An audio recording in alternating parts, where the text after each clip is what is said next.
Much better. It's better.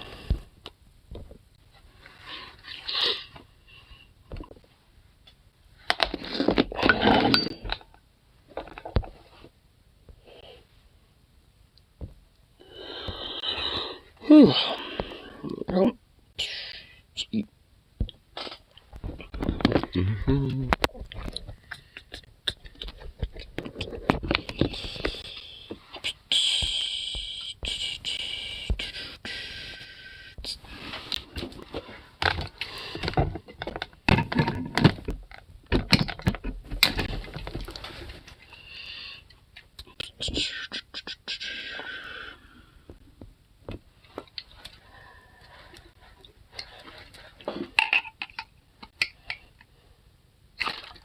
Oh, come on.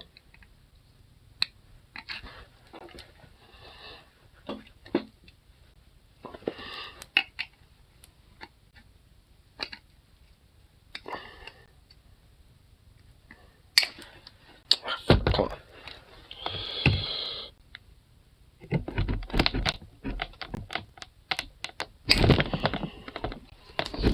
So, this time, seriously. Come on. Alright, this side. Is there really not much of a lip on these ones? I guess not, whatever.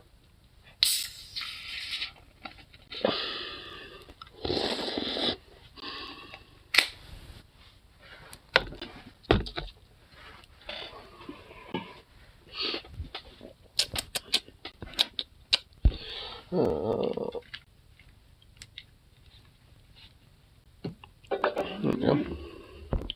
Sweet.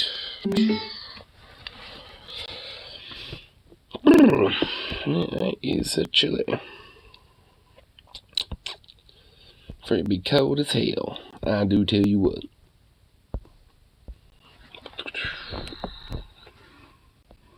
There we go.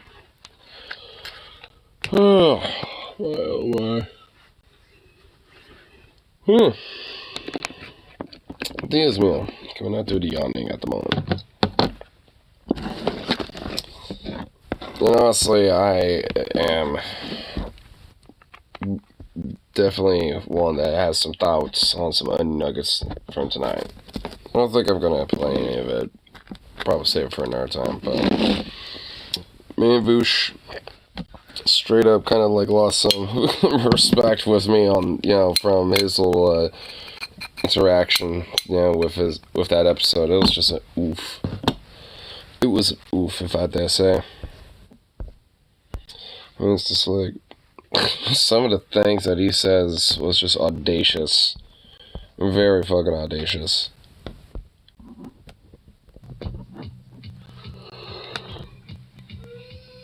Oh.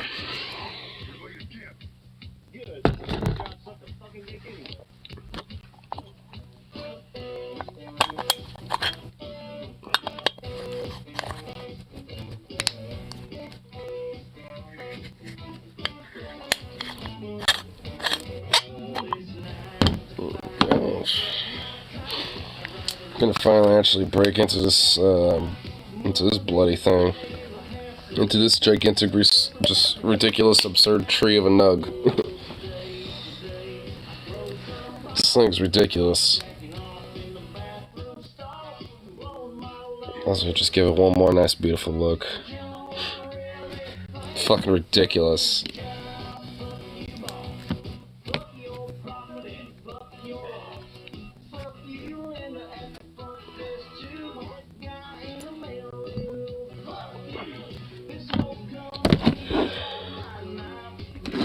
Oh my god, can we just yawning? Jeez, it is ridiculous, and I do not approve. Hey, yay.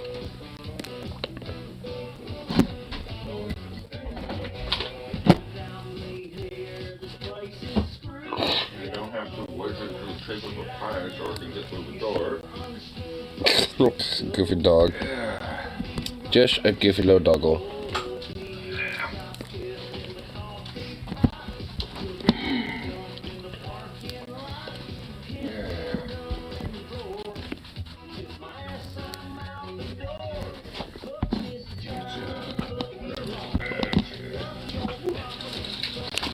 Go. Get this bowl loaded and going. There's at least like a few things I wanted to kind of check out today. I know there's like some sort of like hearing or some shit, and it's apparently pretty hilarious with Sean Fain and stuff. So I'm just like kind of curious about it. I've heard some good fun things about it. Where's the funny things? I want funny things. I want the funny. Look at this netting. There's a reason that was in the shed. That was never in the shed. That was always like over there. A long time ago, you used to do it. That's a way of reaching out and attaching. Okay, whatever. I don't care.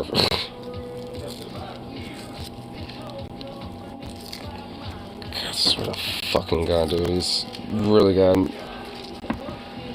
every fucking excuse to try to find something to bitch about, I swear.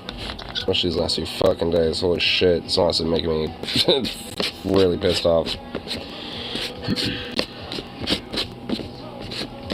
It's like, good lord. Is there really anything else you can do about it besides just not bitch? Just outside of, like, I don't know, fucking do something about it? Like, I don't have to be the goddamn savior. And straight up, nor will I. Honestly, I got my own shit to worry about. At least in this situation.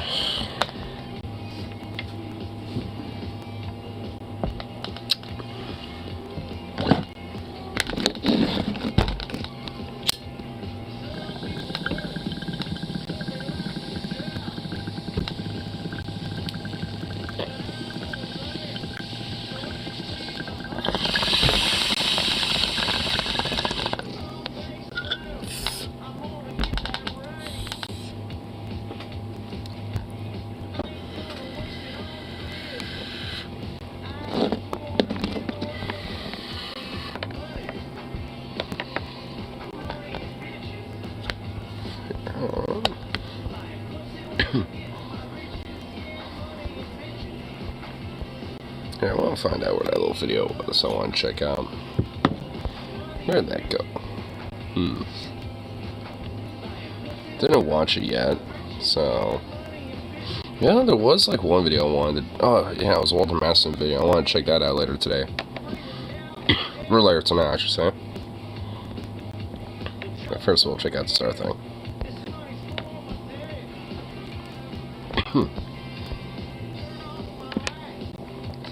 Probably because we're utterly incapable of behaving like adults. I love it. Oh, it's Mullen. Oh, this guy's been wanting to like pick a fight with somebody for a while, dude. We need like an actual fist fight in the Senate, dude. I mean, honestly. We just need like someone to throw fucking hands, and I bet this guy is probably gonna be it. That Mullen dude is probably gonna be a guy to throw hands.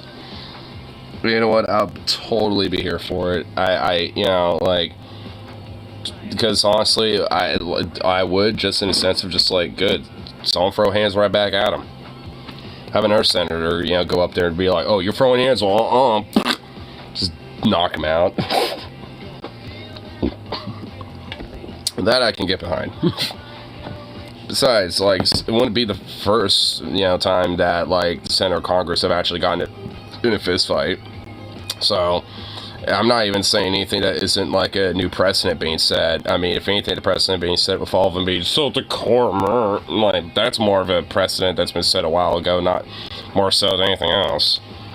So, it's like, well, let's bring back some more of this, like, raunchy, like, you know, fucking senators fist fighting each other, bro. Enough of the geriatrics. You know, C-SPAN would be, like, you know, one of the number one things on TV, you know, for a little bit, if it's, like, a pseudo-wrestling match. I mean, you know, every now and then, at least. Doesn't have to be all the time. Just, like, sprinkle it, you know? It's, like, once a year or some shit. I don't know. You can't have it too much, or else people just kind of get whatever about it. It's just like it's a Tuesday to them, then. You want it sprinkled in there every now and then, not all the time, because, you know, you don't want that. You want people to be like, oh shit, like every time it happens. If not, then, you know, the people will just be desensitized to it. So you want it every now and then, but not all the time. Like, imagine if it was she. I mean, she'll probably get a lot of scorn for it, but imagine if she just, like, out of nowhere is like, you know what you're calling, like, Palestinian animals, just walks up to one center saying that and just straight fucking slaps them and just walks away. I mean, it would be, like, she would obviously get, like, lambasted ridiculously, but I would stand with her. I would think, you know what, fucking based. Like, because you know she probably wants to. Like, you honestly know deep down she probably wants to fucking slap a bitch. You know, for a lot of these comments, like, at least with her colleagues. You honestly know deep down that she probably wants to. She's like, I want to fucking slap you. Like, you know she feels that way when, you know, they fucking, you know, spew their bullshit. And now she can't say shit, so, you know, because she's been censored or whatever the fuck. Which is stupid, but whatever. Here, let's just kind of get into the thingamaboop here. I kind of don't want to spoil, I don't want to get spoiled with this, so yeah, there we go. I don't want to get spoiled. I just want to jump right into it. O'Brien to a fight during a Senate Help Committee hearing. Now, if you're wondering how it got to that point, well, it's because of tweets, specifically mean tweets that Sean O'Brien made after their last confrontation that hurt Mark Wayne Mullen's feelings. But before we get to that, let's watch. Sean Fain being a little mean. Oh, cry me a river, you fucking little posh, smug senator, little limousine conservative bitch. Exchange. The last time, him and I kind of had a back and forth. I heard that little chuckle, Sean Fain. Dude, oh my god, Sean Fain knows what he's doing, bro. Dude, I'm growing to fucking love him so much. Outside of just the labor shit, but holy fuck, I mean, dude, there's like a secret raunchy, just like, asshole, like, in Sean Fain, in all the good ways, and I fucking love it. And we just need an asshole. Like, we just need somebody like that, you know, and Sean Fain's one of them. Like, he's one of those dudes. Your demeanor today is quite different. But after you left here, you got pretty excited about the keyboard. In fact, you tweeted at me 1, 2, 3, 4, 5 times. And let me read what the last one said. It said, greedy CEO who pretends like he's self-made. Sir, I wish he was in the truck with me when I was building my plumbing company myself, and my wife was running the office because... Fuck off. I'm like, oh, I wish you were there in the truck when I was running my plumbing business there, boh. I tell you one thing.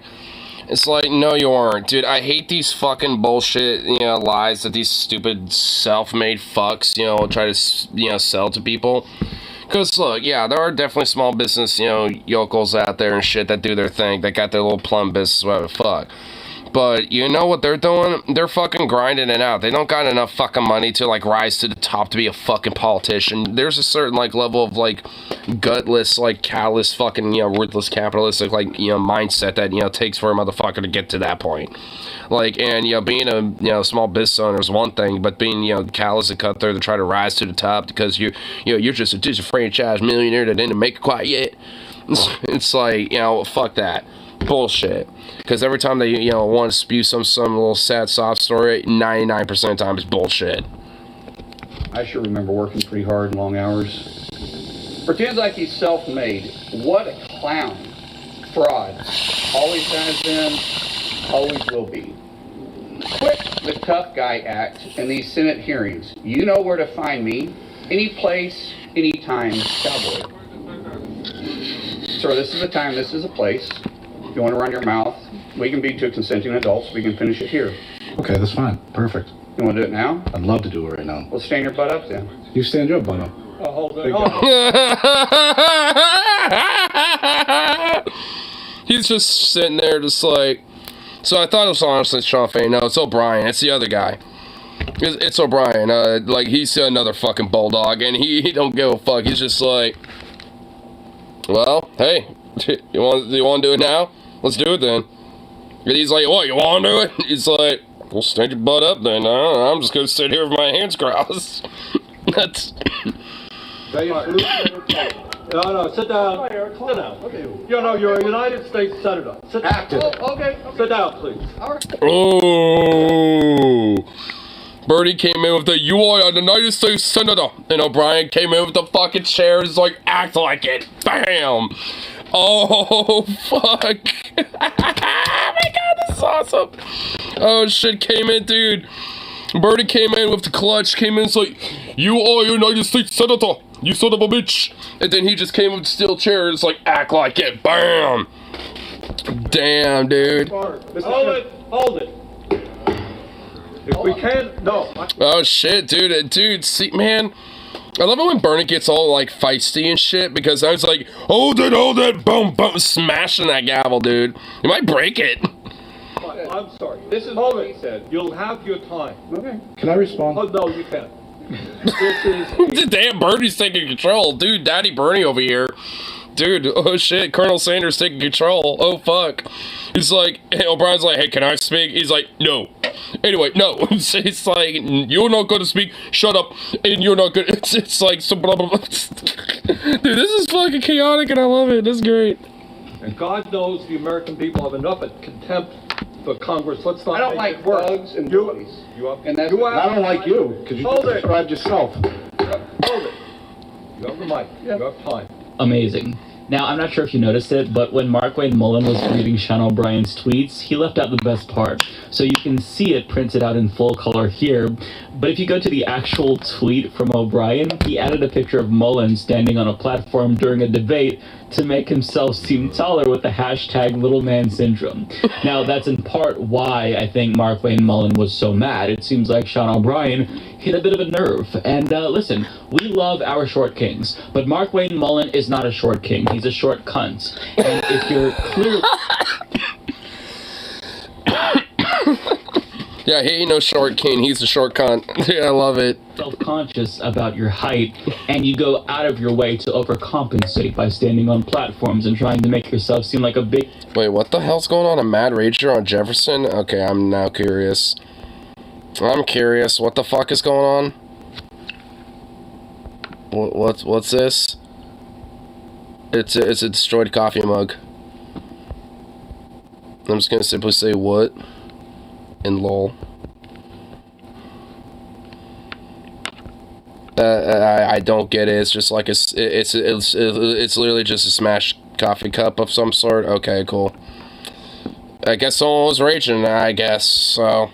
Guy, people are going to point that out and make fun of you for it. You're making yourself a target, Mark, or Mark Wayne, or whatever your stupid fucking name is.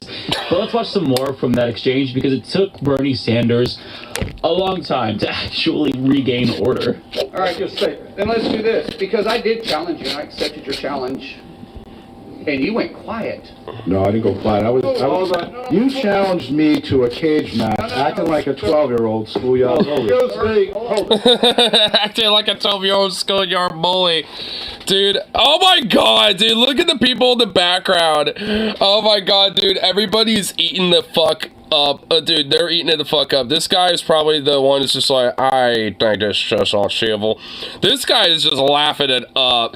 And this guy is just smiling with like warmful glee, bro. And that guy, I love that. I love this guy right there, just face palming. Dude, holy shit. Oh my god, dude, this stuff is so fucking fire when it's so chaotic, bro. Like, this shit's awesome when this stuff happens. Like, this unironically needs to happen more. Like, we need bulldogs like this, who is just like a king, just questionably just like unwavered. He's just like, what? He just got that, like, you know, that look of just like, what? You know, he just got that look, dude. I mean, fuck, bro. We need motherfuckers like this. Excuse me, I will say exactly. Senator Mullen, I have the mic. You have questions on any economic issues, anything to say, go for it. We're not here to talk about physical abuse. You brought. We're not talking about. Of course. And let me show you his hearing, because I want to expose this thug to who he is. And Says the fucking, like, corporate weaselly little fucking wannabe thug. To me, that's disrespectful. I don't care about respecting you at all. I don't respect you at all. So, All right, hold it. Hold it. No. You don't want to... Dude, Bernie is getting mad, bro. Man, why is Bernie, like, good when it's this shit? Like, I mean, why do you have to... Bernie, why do you gotta be kind of shitty when it's, like... a lot of our stuff, like, you know, especially this whole, like, lack of calling for a ceasefire stuff. But this is where you fucking, you know, go ham, bro. But what the fuck, dude? Hold it, please. Please. All right? This is a... Excuse me. This is a... Was he even listening? Hearing to discuss economic issues. So, anytime, any place. No, that's April is a charity event. No, that's not. No, it's a, sir, he said it, and this is He is here to no parameters and what the questions can or cannot be asked. And I'll ask. No, we're not going to be talking about physical confrontation. Oh, this is about Bernie, let him, dude. Okay, look, I love it, but Bernie, you gotta let him try to cook. He ain't got the heater on, but you let him try, okay? You know what Sun Tzu said? Never, you know, like, attack your enemy when they're making a mistake. It's basically, you know, essentially don't correct them. for a union charity, because this. Well, I think it's actually don't interrupt the enemy if they're making a mistake. I mean, I think that's the accurate quote, but whatever. It's all the same shit. You have a question on his April. You have a question on his. Let's not. Grow up, you're an embarrassment. That is great. Embarrassment. You said it, I'm just simply answering it. You Mullen, hold it. I- Senator Mullen, you made some charges. Mr. O'Brien, do you want to respond to Yeah, go ahead, question? please. Yeah, I mean, look, the reality of it is, you Accept know, my challenge, Mr. tough guy. Mullen, tough guy. Answer, hold it. He's trying to answer, and this guy's like, come on, why don't you face me, bitch? He's just like, oh, how cute, a little tough guy over here. Dude, he said that with sass. Hold it, dude, that was sass, bro. Oh, shit. Of it is, you know, Accept my challenge, Mr. tough guy. Mullen, tough guy. Answer. Oh my god, this is fucking awesome, dude. He's just like, oh, how cute, a tough guy. Dude, the way he said that was just that in a nutshell. Oh, how cute, a tough guy. Answer the questions. All right, you don't want, he made a lot of statements, right? And his statements are fiction at best. Fiction, I read them. What? Oh my god, he's like, oh, what? Dude, he literally just called him like a cat, bro. It's like a little pussycat just going, huh? Dude, that was, oh, dude, this guy is just a fucking troll, and I love it, bro. Dude, what a king. Dude, we respect our ball kings here, dude. Like, this is a ball king right here. Holy shit. To be honest with you, he rambles so much. What was your question, actually? You said I made a lot of statements. No, but what's your question? I don't understand your question. Could you repeat it? You said anytime, any place. What's your question? Accept the challenge. What challenge? You said. It's not a question. I'm accepting yours, so why don't you come What back? challenge? What challenge are you talking April about? 30th. How about we do it for a charity at the Smoking Guns in Tulsa, Oklahoma? No, we're not going to be What was the talking about challenge? physical confrontations here. You want to fight me? What'd you say about eating? Oh, Myers, like, you want to fight me? Oh my god. Dude, Mullen fell for his fucking trap. He never specified a fight or nothing. He's just like, look, if you want to act tough and talk tough, then, you know, let's, you know, meet me somewhere. Let's talk this and hash this shit out like a man. You know, but that Mullen thought that was a fucking, you know, threat, which I suppose one could imply that there is, but it never was specified. So I wouldn't say it's a threat. And now, because Mullen's so angst up and, like, bricked up over that, now that he's, like, officially, like, popped it out and now said it's like he wants to fight him, now O'Brien's gonna be like, I never said a fight. You want to fight me? How mature of you, Senator? Dude, what a fucking king, bro. Oh my god, this is beautiful. Fucking mwah. This is like, you know, something only an artisan chef could dream of making, dude. Let's have coffee, discuss our differences. Let's have coffee, discuss the differences. Yes. Yo, let's go. I knew it. Fuck yes. Oh, dude, what a savage king, bro. What a Chad. What a Chad, bro.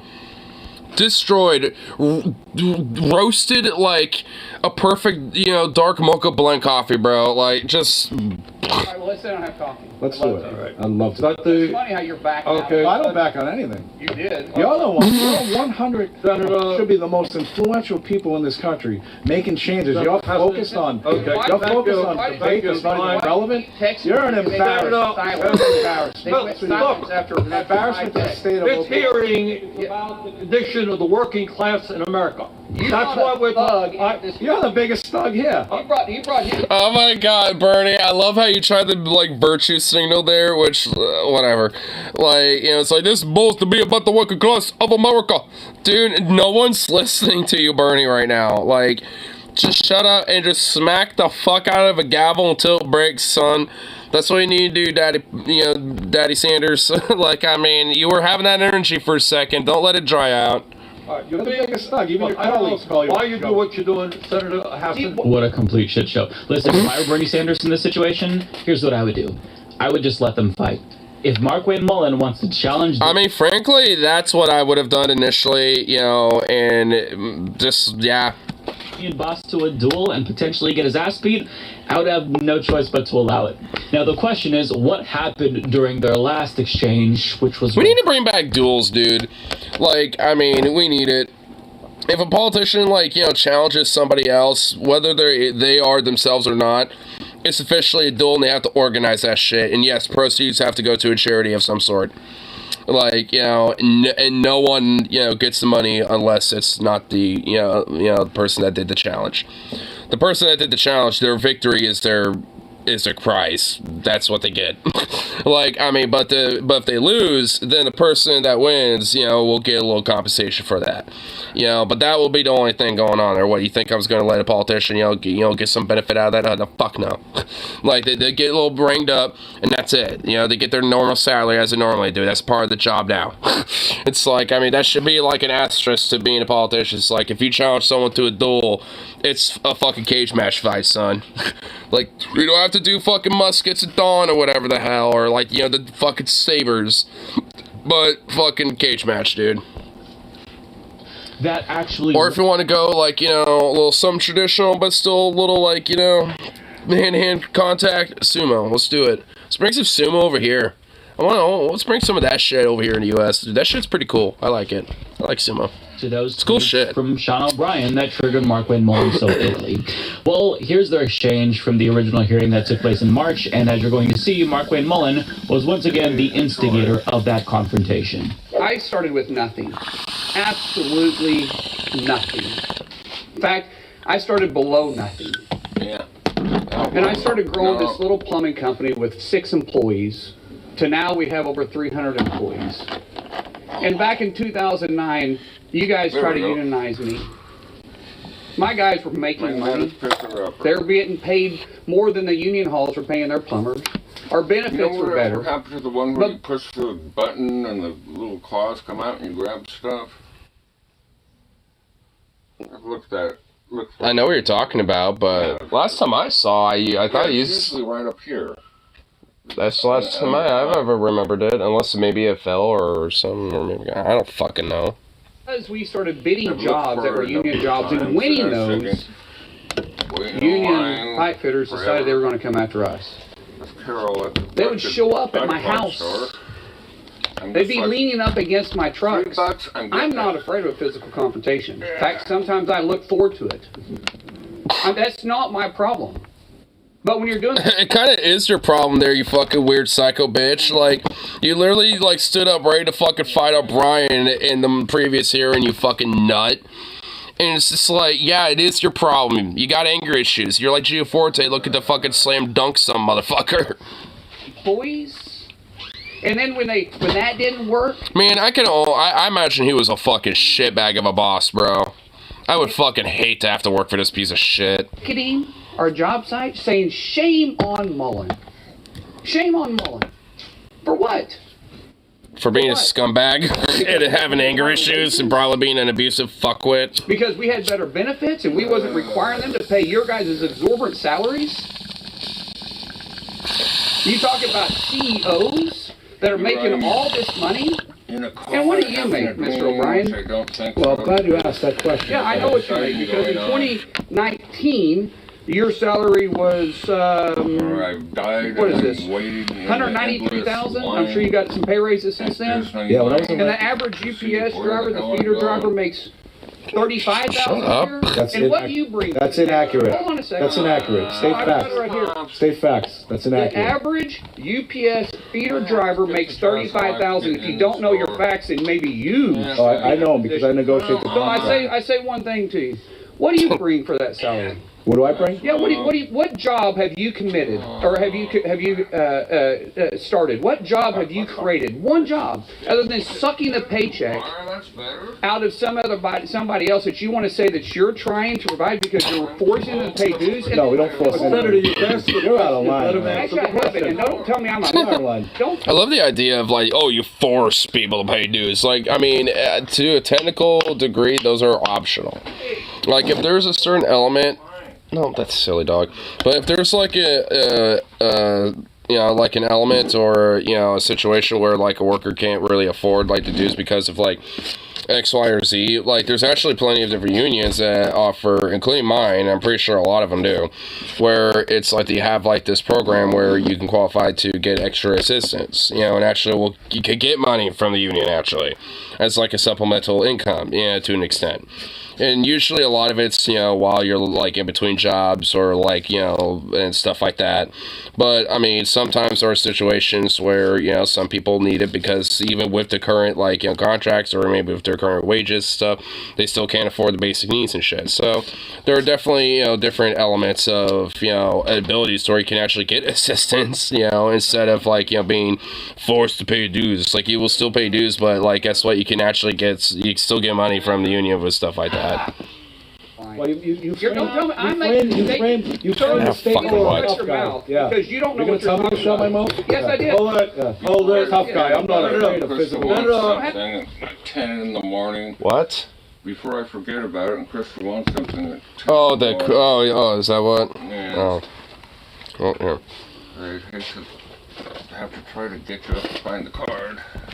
Well, I'll probably be up. I was going to check out the PAT strikes that are going on with the Portland teachers, but at least the one that's close. Yeah, there's a huge party going. No, it's not the teachers, it's the nurses. Well, yeah, the nurses. They're just on the other side of Sunnyside. Oh shit! So yeah, they're also striking too. They had a band going and everyone Yeah. was rocking. Yeah, 'cause, Everyone's out like- there was, having With their picket signs and stuff. Yeah, like a 4th of July picnic. They're all kicked back. See, that's a good picket line. Like, I mean, that's how. I don't think I saw a barbecue, but Oh, I It guarantee would've if went it was right that in- big, I probably imagine there was at it was least. huge.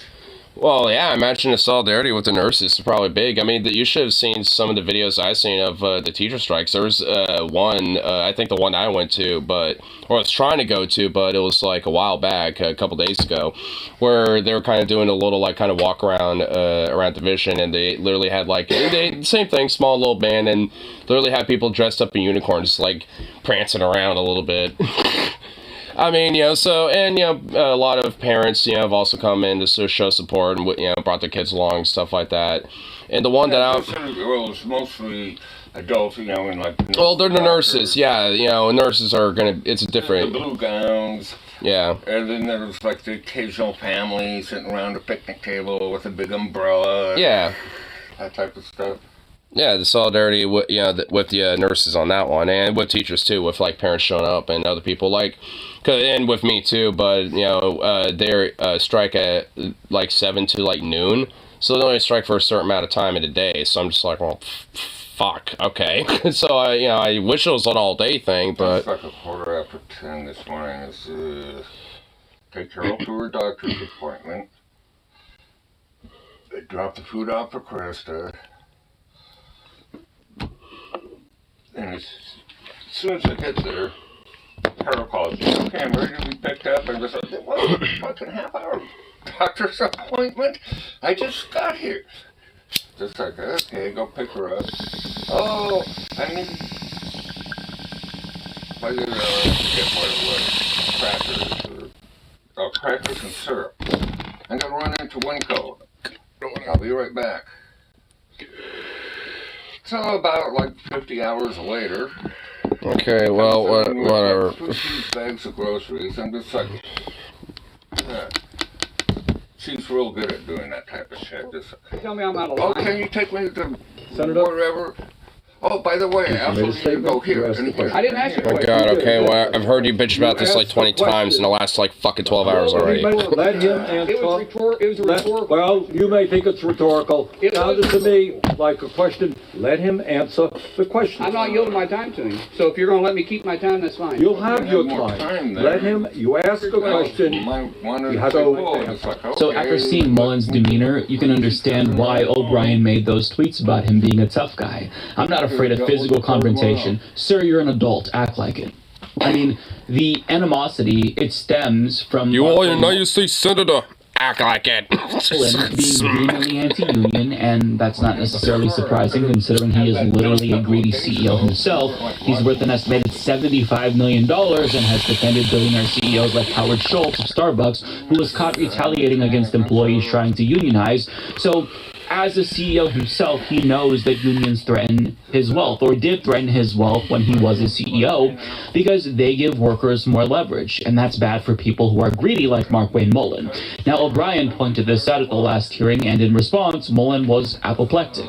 My salary, if you follow me around, I actually look at this building. I bet you I work more hours than you do. Twice as many hours. That's impossible. But No, that's true. Sir, you don't have to do hard work. If you want to follow the schedule, Secondly, I'll do it in a minute. Secondly, UPS feeder drivers, and you can quote Carol Tomei, who quoted this.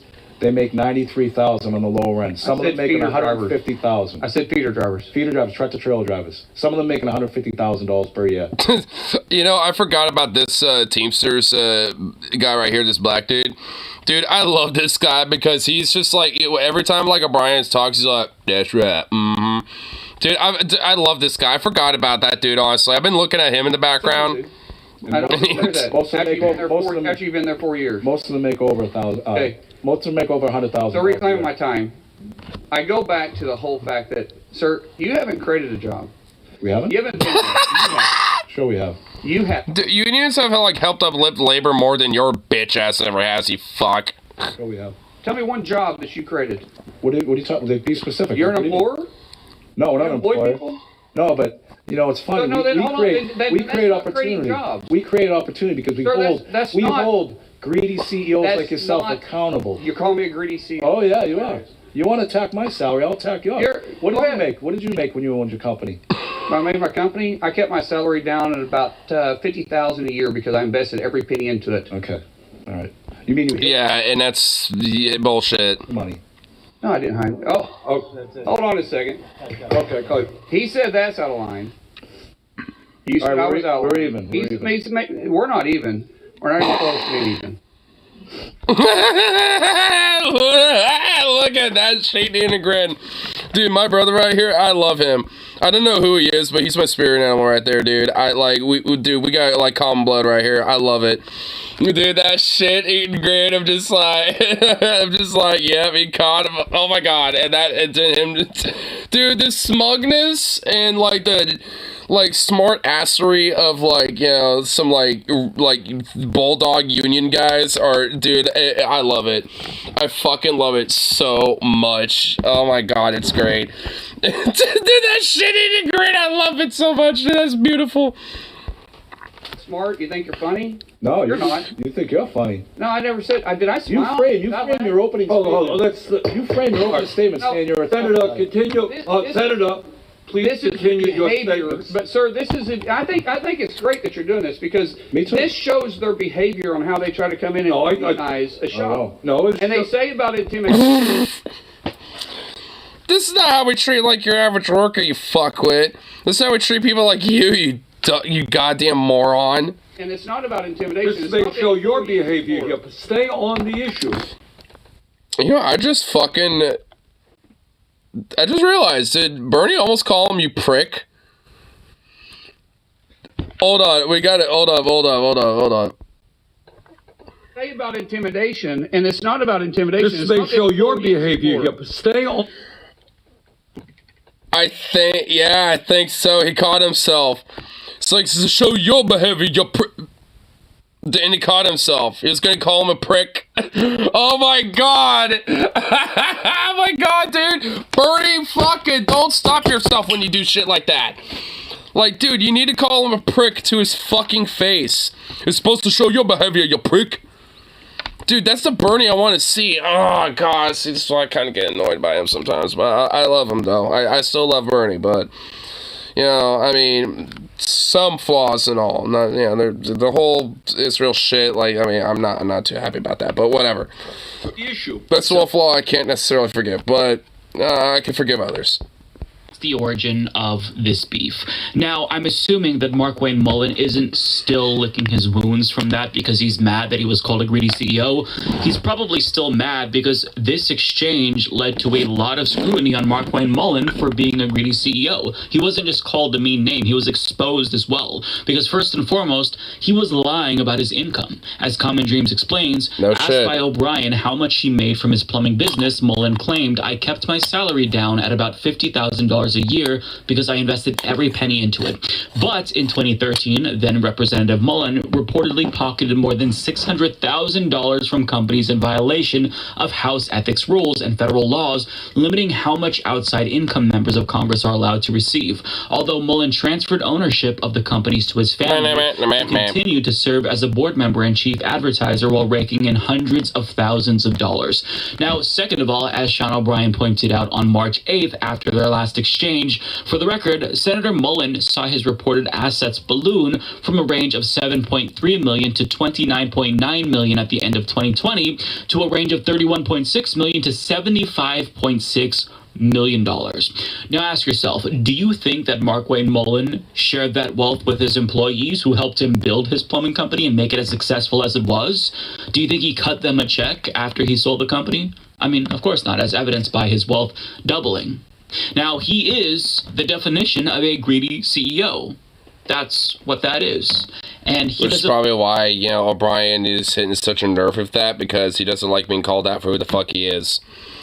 Mullen don't like that. And O'Brien's not afraid because he's a fucking bulldog, you know, to call out, you know, a greedy bastard for a greedy bastard. And a greedy bastard don't like that. So, you know, he's gonna get all like, you know, freak the fuck out over it and fucking get all hissy like a little pussycat, you know, because they get called out. So that's pretty much just what's going on there. It's fucking beautiful. And we're only halfway through this. Holy shit, what other crazy shit goes on with this story? That O'Brien called him on that. He doesn't like that he is being perceived as part of the problem. He wants to make it seem as if unions are the problem, but his greed makes people want to join unions so that way they have protections from their greedy bosses who... Wow, shocker. suck up all of the profits and leech off of their employees. But that's not the extent of his greed. He's not just a greedy CEO. He also has a fuck you, I got mine mentality, because after his $1.4 million PPP loan was forgiven, he had the audacity to come out against $10,000 debt forgiveness for people with student loans. So when it comes to whether... He ain't doing a politician to do that. Like, he's, you know, one of many posh, smug pieces of parasitical fucks, you know, have done this. Like, a lot of politicians that have gotten their PPP loans forgiven and shit, like, pretty much damn near every single one of them have been like, yeah, fuck the student loan debt bullshit. Yeah, because, like, they think, you know, they ought to earn, you know, their keep, so to speak, and, you know, repay their own debts. But yet, they can have their debts paid off and shit, and bailed out, so to speak, and can get their fucking handout. They're entitled to it, but not, you know, the average peasant, you know, with student loan debts and stuff. It's like, fuck them. It's like, I don't have to suffer student loan debts, but I've been for fucking school. And the only reason why I didn't get student loan debts because, at least for me, I didn't want to risk that. So I dropped out because I couldn't afford it anymore. You know, because the FAFSA grants with that even was becoming unaffordable for me. Because, like, because I had, like, literally $2.5K, you know, 2,500 something, like almost 3,000 something bucks, you know, in savings before I started school. At the end of it, I had fuck all. I had like a couple hundred. Like, and that was with FAFSA Pell Grants. Like, I could have gone alone and shit, but fuck that. I don't want to be in goddamn student loan debt, hell no. Like, you know, and for fucking what? So general studies and then, like, maybe some political science degree that might do fuck all for me. Ooh, great. You know, it's like, sounds awesome. So it's like, I kind of saw, like, you know, the pros and cons and decided, you know, hedge my bets just, you know, being a laborer. And frankly, honestly, I think that's just a better bet, at least for me personally. You know, so once, you know, things get more affordable for me, maybe I might go back to school. More for the arts, specifically at this point.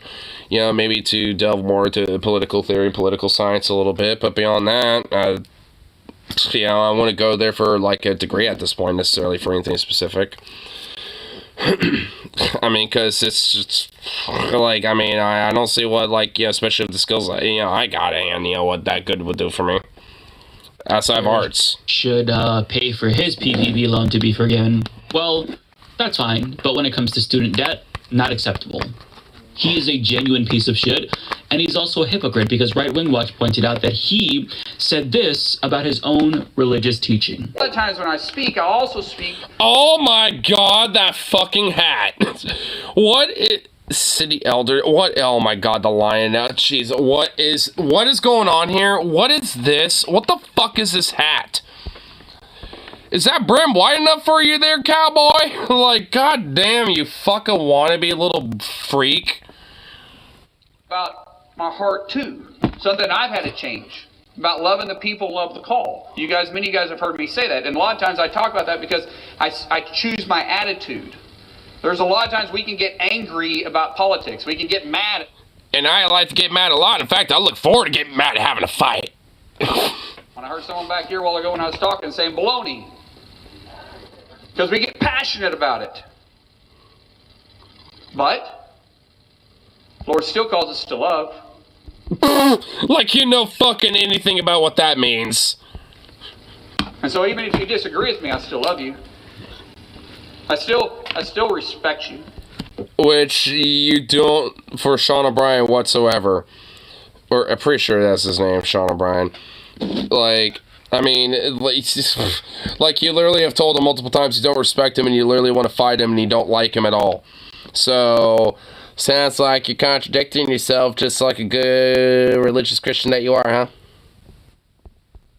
I don't care about respecting you at all. I don't respect you at all.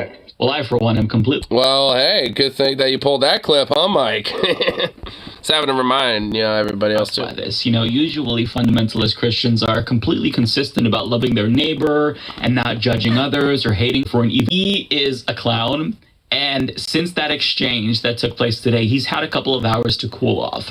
So what is he saying now? Is he toning it down? Is he apologizing? No. He's quadrupling down and saying he still wants to fucking fight him and he wants to have like a cage match with this guy. I guarantee it. As CNN's Manu Raja reports, he has no regrets. He called me out. I was just answering the call. Don't say something you're not going to back up. It's that simple. He's president of a union. I'm still a guy from Oklahoma. Yeah, and the president of a union's got a lot more backbone than you, bitch. So it's like, what the fuck you want to say, huh? Like, I mean, seriously, like, really? Like, goddamn, bro. I mean, for fucking real. It's like, oh, he's president of a union. I'm just a chuckle fuck corporate parasite from Oklahoma. It's like, oh yeah, because that's totally a doggone, you know, O'Brien, yeah, get stuck it to the man there. Fucking goddamn chuckle fuck moron piece of shit. He's a president of a union. I'm still a guy from Oklahoma. You're a millionaire from Oklahoma, dude. Mullen said he was raised different when asked about the propriety of settling disputes physically. Don't say something stupid like that unless you're going to truly back it up, Mullen told us. He's a thug. He's been running at the mouth forever. Says a thug running his mouth forever. Say he considers it a done deal and he's willing to get a coffee with the witness, and he pushed back at Senator Bernie Sanders admonishing him at the hearing. I'd hate to be that guy some days, Mullen said of Sanders. So it's over. It's a done deal, as he says, which makes sense because you can only humiliate yourself so much before realizing it's time to shut the fuck up before I look any more foolish than I already do. Now, as Ali Mistal put it, Republicans are an entire party that never learned to use their words, and truer words have never been spoken. And it's not only true because of Mullen's behavior today, but because of another altercation that allegedly got physical with the Republican, because NPR correspondent Claudia Grisel reports have never seen this on Capitol Hill. While talking to Representative Tim Burchett after the GOP conference meeting, former Speaker McCarthy walked by his detail and McCarthy shoved Burchett. Burchett lunged towards me. I thought it was a joke. It was not. And a chase ensued. Now, we're going to hear... Wait, is there video of that? Oh, please, oh, if there's not video of that, oh my god, I want it. I want it. Like, I want a video of that. Please tell me there's, like, some security camera or something that caught that. I want to see that. What? So there's physical altercations, but the times that they do happen, we don't see it. Fuck that bullshit. I want to see that shit. Tim Burchett in a moment, who's going to recount the event and tell us about the chase that ensued afterwards. But we don't get to see it? Nah, that makes me sad. I'm not happy about that. Boo. I want to see that shit. I want to see it. Show me the details. Just for some Give us the goods. Context, Tim Burchett is one of the 8 Republicans who voted to oust McCarthy. So I think that says a lot. But nonetheless... Ooh, so McCarthy got personal beef on that one. Here's what he had to say. And at that time, I got elbowed in the back, and it kind of caught me off guard because it was a clean shot to the kidneys, and I turned back. It was a clean shot to kidneys. What? Oh my god. My lord. I was like, elbow right in the back, I tell you what. Good clean shot right in the kidney. I said my bad, but it was actually right in the kidney, I tell you what. And I was just caught right by surprise, you know. I just tell you what I say. It's like, you fucking yokel cowpoke, you redneck motherfucker. Holy shit, speak English, not broken redneck English. Oh my god, this guy's a politician. This motherfucker is a politician from goddamn Tennessee. Yeah, boy. From Tennessee, I tell you what. Fuck me, the only thing I mention is that goddamn 10 gallon, I tell you what. There was Kevin, and I for a minute I was kind of, what the heck just happened? And then I chased after him. Of course, he's as I've stated many times, he's a bully with $17 million in a security detail. You know, he's the type of. And what are you, an $8 million bully with a security detail that ain't as big? When you're a kid, would throw a rock over the fence and run home and hide behind his mama's skirt. And he just, you know, he the redneck, the boomer dad redneck fucking analogies are fucking, like, lethal, dude. Holy shit, I can overdose on it. From behind, that kind of stuff. You know, that's not the way we handle things in East Tennessee. If we have a problem with somebody, I'm gonna look. Is that how we handle things in East Tennessee? I tell you what, boy. What the oh my god, dude. This is some dude. Oh my. Oh fuck me, bro. This is like our politics, bro. This is America, man. This is the. Oh my god, dude. What the fuck? What the fuck? Okay, what? And talk to him. Okay, so he walked down the hallway, hit you in with his elbow. Yeah, you can go on Claudia's Twitter account. It pretty much her X account. It's very. You had it right the first time. Don't do that. Okay, so just explain. So you chased him? What do you mean you chased him? I just ran after him. I was like, what the heck? You know, why'd you do that? You know, because it was like I said, if you've ever been hit in the kidneys, it's a little different. You don't have to hit very hard. She's a little different. Cause a little bit of pain, a lot of pain. A little different? What is the? Oh my god! This guy's a politician, bro. What the fuck? And so he just, of course, as he always does, he just denied. Can we just have McCarthy just like, fucking like, like fucking elbow him in the kidney again, like out of nowhere, just walk off without context? Or blame somebody else or something, and it was just a little heated, but I just backed off because I saw no reason. I wasn't gaining anything from it, and then everybody saw it, so it didn't really matter. But he responded to you? Yeah, he just acted like, what are you talking about? Who are you? That kind of thing, and it's just. So who are you kind of thing? I think that's. I think I knew. I think you know that he knows who you are. Like what? Symptomatic of the problems that he's had in his short tenure as speaker. And were you face to face when you had this interaction? Yeah, but there's security detail, and I get it. They were doing their job, so it wasn't exactly like he did. Oh, did he get like, fucking like, hey, back off. Did he get the fucking security being like, yo, you better back up, boy. You better back off, buddy. Oh, did he get that shit? Like, oh, damn. Dude, so, like, man, is that why we don't get fucking fights anymore? Is that security detail gets involved and shit? Man, they should only have that for the public.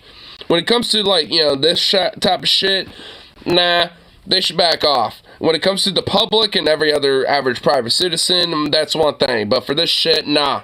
If they want to fucking scruff, they fucking scruff, dude. Y'all back off. Like, I mean, I don't want to see that bullshit. Like, what the fuck, dude? Oh, hell no. Hell no. Mm-mm. Turn around and face me. God damn, the fucking Southern in me is coming out because of this fucking hick. Son of a bitch. Well, I kind of need to practice a little bit if I'm going down to Texas, I suppose, but fuck me. Fuck. I mean, God, fucking hell. Okay, I need to like break it. Okay, I'm getting that natural drawl in me because of this son of a bitch. Dude, his Southern drawl is so strong. It's bringing my Southern drawl out. Like, goddamn, dude. Holy fuck, because I can do that shit naturally. And obviously, it can't come naturally to me out of nowhere. I was able to catch myself, but fuck, dude, I might slip into it again. Scurrying and trying to keep people between me and him. And then so it was trying to scurry. He tried to scurry and get people between me and him. He's trying to scurry. Oh my god. Okay, I'm kind of liking the description of McCarthy with the way he's describing him. I will give him that. Him scurrying away. Oh, fuck, dude. Okay, maybe there's there's a little charm to him. I don't know. There's a little, like, goddamn, they do say there is, like, a thing called Southern Charm, and, and I guess it's got a little bit of it. I will grant him that. Just a little. He's still fuckwad, like, a piece of shit, fuck him, but I don't know, he has very colorful ways of describing things and describing people. He's very colorful with his descriptions of things. I just let it go at that point. It wasn't. Were you yelling? I raised my voice to him. I thought it was appropriate, and I just don't expect a guy who was. Oh, I thought it was appropriate to raise my voice in that context of the situation. Oh my god, dude, give me a break. 3 steps away from the White House to hit you with a sucker punch in the hallway. And did he raise his voice back to you? Yeah, just that high-pitched kind of thing, I believe, and that was about it. And did he walk into his office? How did this happen? No, he just kept on walking down the hall. I don't know where his office is now. Mm-hmm. And he had his detail and his posse, so to speak, was with him. So did his posse? Do what? Did his detail try to stop? The detail kind of got. One guy got between us there towards the end, but I wasn't looking to knock him out or anything. I just wanted to let him know. Bullshit. I know what that Southern hospitality has to ensue sometimes. And push comes to shove. Quite literally in this situation, there's a scrap. And and the Southern boy, they ain't no afraid of no scrap. Like they afraid of no scrap.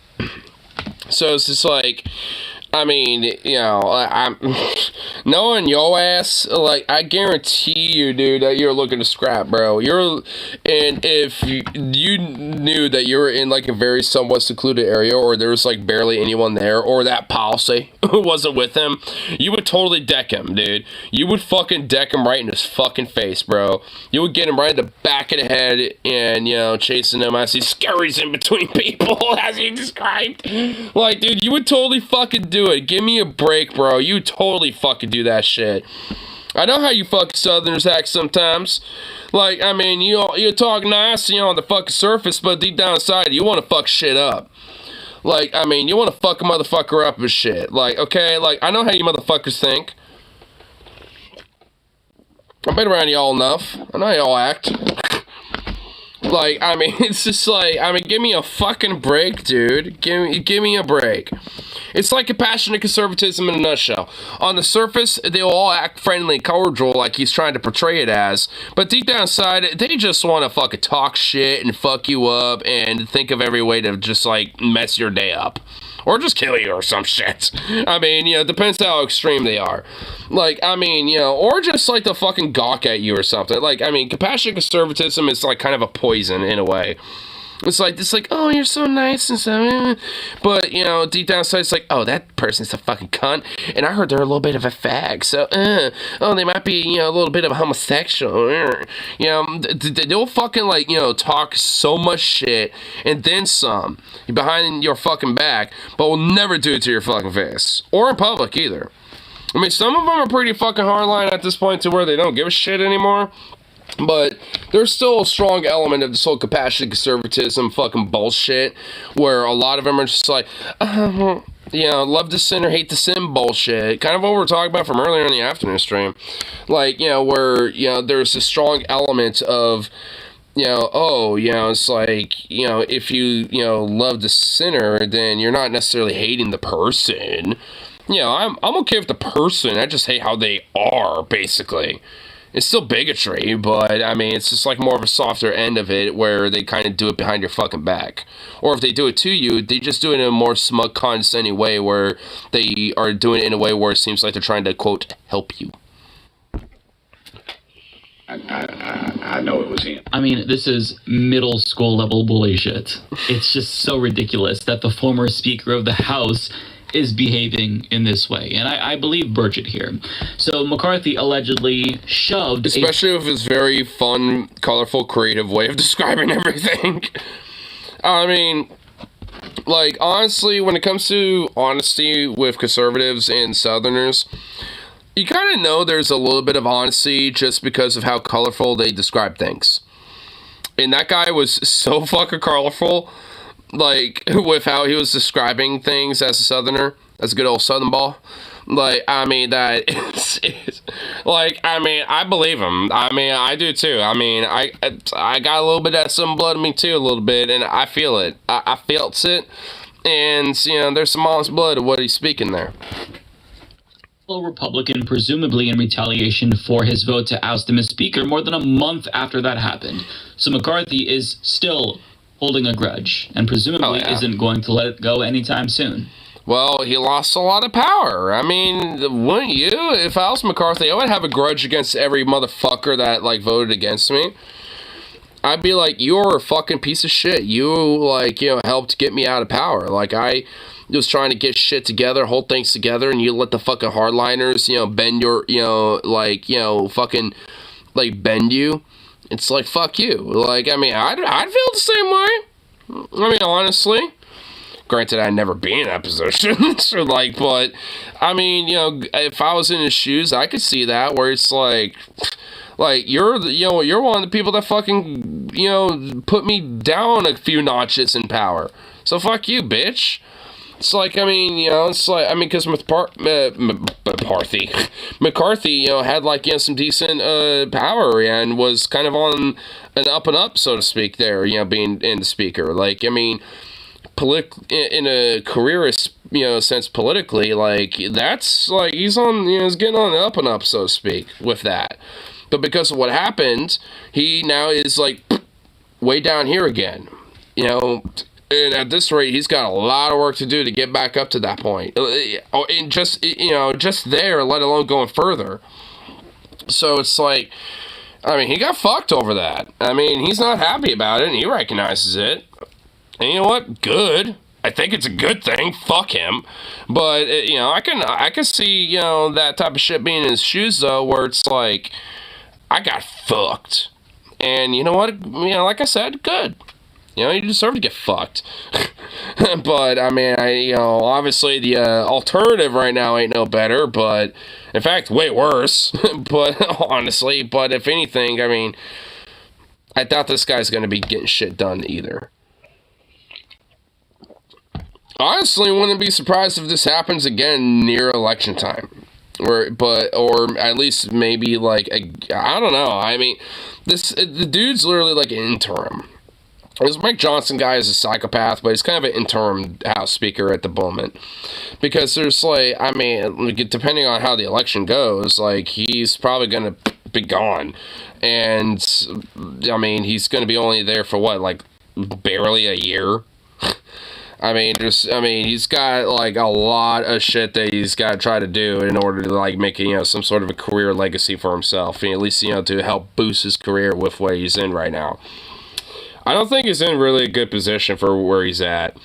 I think he kind of fucked himself, which is kind of good, because that dude is an actual psychopathic fucking lunatic. So, I mean, if he put himself in a position where he kind of fucked himself, in a way, then that's good. Fuck him. Now, as Birch had stated, when he confronted McCarthy, he denied that it happened. Now, predictably, when McCarthy spoke to reporters, he also denied it, but you can just see it in his face that he is completely full of shit. I hit him in the kidney. HC5, you're all down there, right? Not a very big hallway. So I'm walking out. You can talk to Bruce Westerman, because I actually called him after you guys reported something. I said, did I hit somebody? Bruce Westerman and I were walking out, and I guess the reporter was interviewing Burchett or something. I guess our shoulders hit, because Burchett runs up to me after. I didn't know what he was talking about. Some reporters asked me. I did not run and hit the... Okay, McCarthy, you're a lying little weasel, bro. You're a lying little fuck. Are you kidding me right now? It's really be like, oh, I was thinking, and mentioning it to one of my colleagues, one of my posse. It's like, hey, did I hit somebody? And then then Burchett, like, he just came out of nowhere being like, yeah, I think you hit me or something. I'm just like, oh, I guess I might have hit them. Our soldiers must have touched or something. McCarthy, fuck off. Like, you are a lying sack of shit, bro. The fact that you're also kind of like basically doing that, it's like, man, dude, you are lying and just full fuck shit. I did not kidney punch him. I did not shoot anything like that. You didn't shove him? No. We're walking through. You were at HC5. I noticed how there wasn't no mention of, like, an elbow hit or something. You didn't shove him. You didn't punch him or anything like that. Avoiding the elbow hit. Avoiding that specifically. Clever use of like word choices, considering the circumstances. You guys line up along the way there. It was Bruce Wester and I walking out. He must have been interviewing somebody. I didn't know it was him or something. I guess our elbows hit as I walked by. I didn't punch anybody. No one's saying you punched anyone. Or at least that's not what fucking, Tim Burchett or whatever his stupid name is, that's not what he said. He said he got elbowed in the back and then the kidney, so like the back of the kidney basically, near the kidney areas, in the back. It's like, and that's what he said, with an elbow. Like, got elbowed, like, that's what he said. He didn't get punched or shoved. That's not what he said. Like, quit using these very specific words, you fuck, because you're lying. Like, I mean, because now at this point, the stories don't add up. Like, you're saying, oh, our shoulders must have touched. Then why did he feel like he got hit in the kidney? If your shoulders touched. The kidney and the shoulders are in different parts of the body, you idiot. What are you talking about? I guess it happened because when I was walking back further, I don't say somebody was interviewing me or talking to me, and he comes running up like, why did you hit me or something like that? I said, I don't know what you're talking about. I didn't even know something transpired. But reporters are witnesses. Oh. Said it looked like you. There was plenty of room for you to walk, and then you intentionally hit him. There is, okay, not a place. Show me a... Got caught red-handed. He's like, what? Look, you know what? Show me the evidence. Show me the evidence, bro. And you know what? This is why I wanted to see it, bro. Oh, I want to see the video so bad. I want video so bad. Because you know it's going to be good, dude. You're going to see him just intentionally walk up and be like, "Ugh," and then just like walk off. And then Birch, it's like, what the fuck? And then he sees like McCarthy walk off and he just starts like running off because McCarthy, you know, starts like shuffling away. Oh my god, dude. I want to see it so fucking bad. Oh, I want the video. I want the video, dude. I honestly want it more than the piss tape, dude. I want it more than the Trump pee-pee tape. Because there's honestly like a weird part of me that thinks that's kind of a thing. Like, I mean, knowing Trump and knowing his weird, freaky, degenerate ass, like, I mean, you know, like, there's an off chance. There's at least like a 25% chance that shit is probably out there. I don't think, you know, Putin has it or whatever the fuck. Because I think he claimed he had it at one point or some shit. I don't think he does. But somewhere out there in the ether, it's out there. Maybe some random, like, former sex worker from back in, like, the 80s or some shit probably has it, but, you know, in an attic stored somewhere, but, you know, it's out there somewhere. I firmly believe it. Who saw that? Call Bruce Westerman. Okay, well, ask Bruce Westerman. No, I did not go up. If I would hit somebody, they would know I hit them. They would know you hit him, then how come the Tim fucking, like, this Tennessee senator, how come that guy is pretty confident that you hit him in the back of the kidney? Like, I mean, dude, I've been watching too much true crime shit because I am like, I'm analyzing this guy way too hard. Like, I'm like analyzing every tiny little thing. Like every little lie, every little slip up, and every little bit of the misprint of the story. Like, I mean, oh my, this is why I want the video evidence, because then it will totally, like, oh my god, I've watched too much of this true crime shit lately, because goddamn, dude, it's starting to bleed into, like, pretty much all this other shit that I do. Like, I'm looking at this, just being like, you know, like, let me look at this like a true crime police interrogation. Fucking hell. It ain't my fault that type of shit, you know, interests me, you know, because there's some pretty crazy stories, honestly. There's pretty wild true crime stories, I will admit, but, like, that's why I kind of am interested in them. But, like, I mean, fuck, I mean, I will admit, I've obviously have learned some stuff from that, because it's bleeding off into everything else that I'm doing. I guess that type of shit has, you know, taught me well. When it comes to catching lies and stuff like that. Even in the real world, I'll notice, like, things where I'm just like, and I'll kind of challenge it a little bit, and I'll still be kind of like, you know, so, like, honestly, every now and then, you know, it's kind of maybe helped me even in the real world, I will admit. He said he was in pain, that you hit him so hard. Come on now. That's what he said. Come on now. Okay, you know what? I will admit, that seems like some sensationalism by the journalist. I mean, Tim Burchett, like, you know, he never mentioned that he was, like, full-on in pain. He just, like, he was like, well, got your dippers a little bit. So, like, or whatever the fuck he said. I don't even remember. Like, he didn't say he was, like, hurting from it. He said some other weird fucking southern jingo or something. Like, I mean, I don't think, you know, he said that. I don't remember that. Like, and that was literally earlier in this video. Like, I'm pretty sure he did not say that. Like, you know, so that seems like some sensationalism on the journalist's part. So I'm willing to grant, you know, McCarthy a pass on that. That's awful. Congressman Gansinger wrote that you pushed him twice while he was in Congress in the chamber. When have I pushed him? Gansinger said he was... Wait, that journalist is mentioning that he's shoved Gates twice? Is this guy, like, you know, another one of these, like, you know, Mark Muller? Is he, like, you know, someone who's aggressive, too? And has an anger problem? You know what? Looking at his face right now, He kind of looks like he wants to scrap up. He kind of looks like he's like, I didn't do this shit. What the fuck you talking about, huh, bitch? Huh? Like, he kind of looks like he wants to scrap up, honestly. Like, he looks like he wants to, like, fuck someone up. I mean, is this a guy, does he have anger issues? Is this another dude that has some anger problems? Because, I mean, goddamn, bro. Like, you might want to smoke a J, my dude. Like, look, I've had my outbursts before. You want to how I calm my ass down? I don't have a J, but I smoke a bone. That's what I do. I take a few hits. Calms me down a little bit. I might still feel a little bit the way I do, but I might backtrack into sense and be like, alright, gone a little too far. Let me, take a few steps back. I'll still feel relatively the same way, but I'll at least take a few steps back and be a lot more rational about the situation.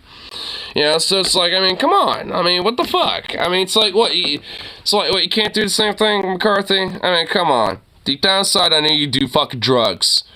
You're a fucking drug fiend. I know it. You motherfuckers do drugs. You're a politician. I mean, come on, give me a break. Because I know you would be lying your ass off if he said that you did not do a single bit of substance whatsoever. Because I know even in your, like, young adult teenage years, he probably smokes some fucking weed, you goober. Railing once and you elbowed him and pushed him. You said Gates? Kinzinger. Oh, no, I don't know about Kinzinger. Congressman Gates, though, is filing or submitting a complaint to the Ethics Committee over this issue. Do you have any response to Congressman Gates? No, I think ethics is a good place for Gates to be. I mean, he literally just said it. He said, oh, good. So, I mean, Burchett said that you're the kind of guy, this is his words, as a kid, would throw a rock and then go hide under his mom's skirt. That was his exact words. What's your response to that? Yeah, I just don't... That's not who I am. Yeah, it is. Believe him at all. And the problem is that reporters witnessed this too. So it's not just Burke. Did any of them record it? Because, oh my god, I want the fucking video. I really want it so bad, dude. Words. I want to see this. I want to see McCarthy fucking, be aggressive and fucking, like, shove this dude. Like, I'm invested in wanting that, dude. I want that so bad. It's the word of Burchett and reporters against a notorious liar like McCarthy's. And to make matters worse, this is not the first time that he's been accused of this, because they referenced Kinzinger's accusations as well, and he detailed this in his book, detailed how he was shoved not once, but twice by McCarthy allegedly. So this was shared on Twitter by Manu Raju of CNN, and in his book, Kinzinger alleges, quote, once I was standing in the aisle that runs from the floor to the back of the chamber. As McCarthy passed with his security man and some of his boys, he viewed... Dude, I love the fun little descriptions that people have for, like, McCarthy's, like, little, like, entourage, dude. Like, his little proteges. Like, his weird little security team. Like, I guess he's hired a private security team to hang out with him, for the most part. And, like, there was, like, the posse, and now some of his boys, dude. Like, I mean, dude, these fucking weird little, like, descriptions of some of these motherfuckers is just too good, dude. Towards me, hit me with his shoulder, and then kept going. Now, he later adds, another time I was standing at the rail that curves around the back end of the last row of seats in the chamber as he shoulder checked me again. I thought to myself, what a child. Now, if you want to read the full path... You know what, I'm gonna read it. It felt some anger and thought to say something. Instead, I just chalked it up as an immature behavior that he favored and become more and more common inside the chamber. Bitch, like, you don't know that there's a history of that in the past? You do, like, does this, okay, like, I mean, McCarthy, like, look, I'll grant him this. Like, he's doing it in a very childlike manner, but he's bringing back a little bit of that little rough and gruff fucking, mentality that used to be in fucking, the chamber, bro. There was full-on, like, fist fights, like, literal, like, full-on chamber brawls that would happen, dude. Like, it's over and over in, like, America's history. And yet, oh no, now it's a bad thing? I mean, it's like, give me a break, bro. Like, there was, like, motherfuckers that would have a fist fight, and, like, this is unironically true. This is literally one time that has happened, where, like, a dude in the middle of the whole fucking brawl in the chamber, like, for literally everyone to see, like, some dude yanked on the dude's wig. Like, I forgot their names, but, like, one guy, you know, yanked on the wig of another politician, and the entire chamber in the middle of the fight stopped and started laughing when they saw that this guy was a bald-ass motherfucker, like, balding the shit. And everybody, including the, you know, him and the other dude that initially started the fight, you know, kind of started laughing it off. And that's how the fight stopped, was they were all in the middle of a brawl, someone yanked a fucking, you know, those powdered wigs off, you know, of one motherfucker, and the whole chamber started bawling and laughing their ass off, and they all decided to, you know, go back to the seats and go back to having a debate or whatever the fuck they were doing, which was still heated. But nonetheless, at least wasn't going back to a brawl again. But it's like, imagine seeing that on C-SPAN. Like, you know, some motherfucker, you know, like these motherfuckers, you know, like just get in a brawl or some shit, and you find out one of them has a wig, and, you know, because one of them grabs on their hair and it just yoinks this fucking like toupee of a wig, and you just see this big ass bald spot on the politician, and the entire chamber just erupts in laughter. And, you know, dude, oh my god, if that shit was caught on C-SPAN, you know that would be like the most watched thing on C-SPAN in the history of C-SPAN, and probably American history, just period. That would be the most watched thing ever, dude. That would be timeless. Timeless shit right there, dude. Row of seats in the chamber as he shoulder checked me again. I thought to myself, what a child. Now, if you want to read the full passage, Kinzinger explains that he was previously one of the boys. He was part of the Cool Kids Club, but then became an outcast after he condemned Donald Trump, which is when he says McCarthy decided to start physically assaulting him, shoving him. So, yeah, this is kind of what... Should have just, like, fucking punched him in the face or something. McCarthy does. It's his MO, and the only reason why he probably hasn't shoulder-checked Gates yet is because Gates has a much bigger mouth and would likely tattle on McCarthy to Daddy Trump. But you know he wants to. Now, the reason why Republicans are violent and they're unable to use their words, as Elie Mystal put it, is because... Go on.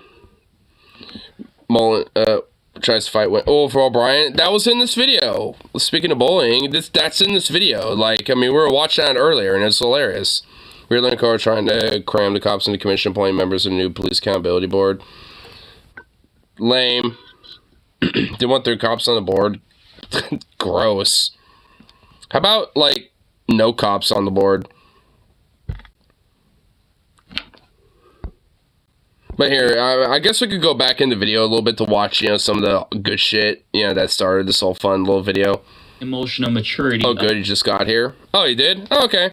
Well, he got to the point where it kind of went into the second part of the video where it's not, you know, the main...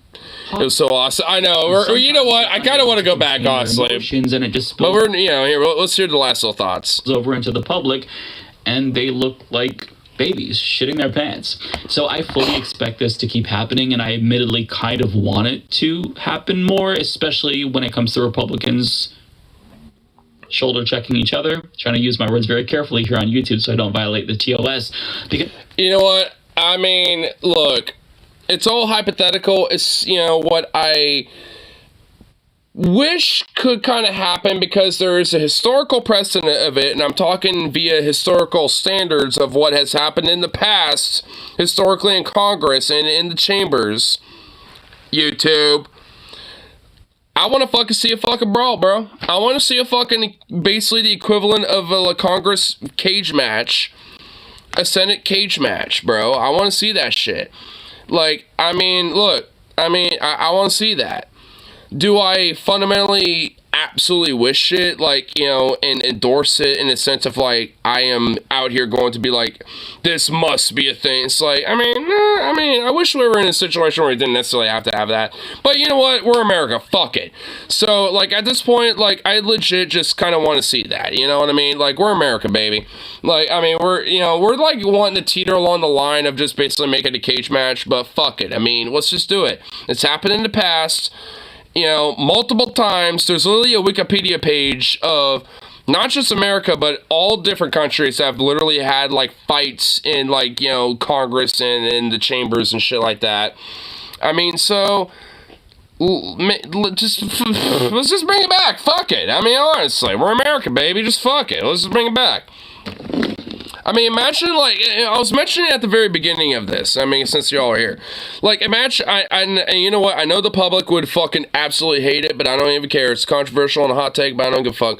Imagine Rashida Tlaib, like, when one of these politicians talking, like, how these Palestinians are savages and this and that and shit, Rashida, just out of nowhere, just started walking up to one of them, just like, you fucking cunt, you worthless bitch, just like, comes up and just like, slaps a hoe, dude. Just fucking slaps that motherfucker, and, without even a second glance, just turns around, just walks away, just, like, confident in what she just did, just like, yeah, I did that, what are you fucking gonna do?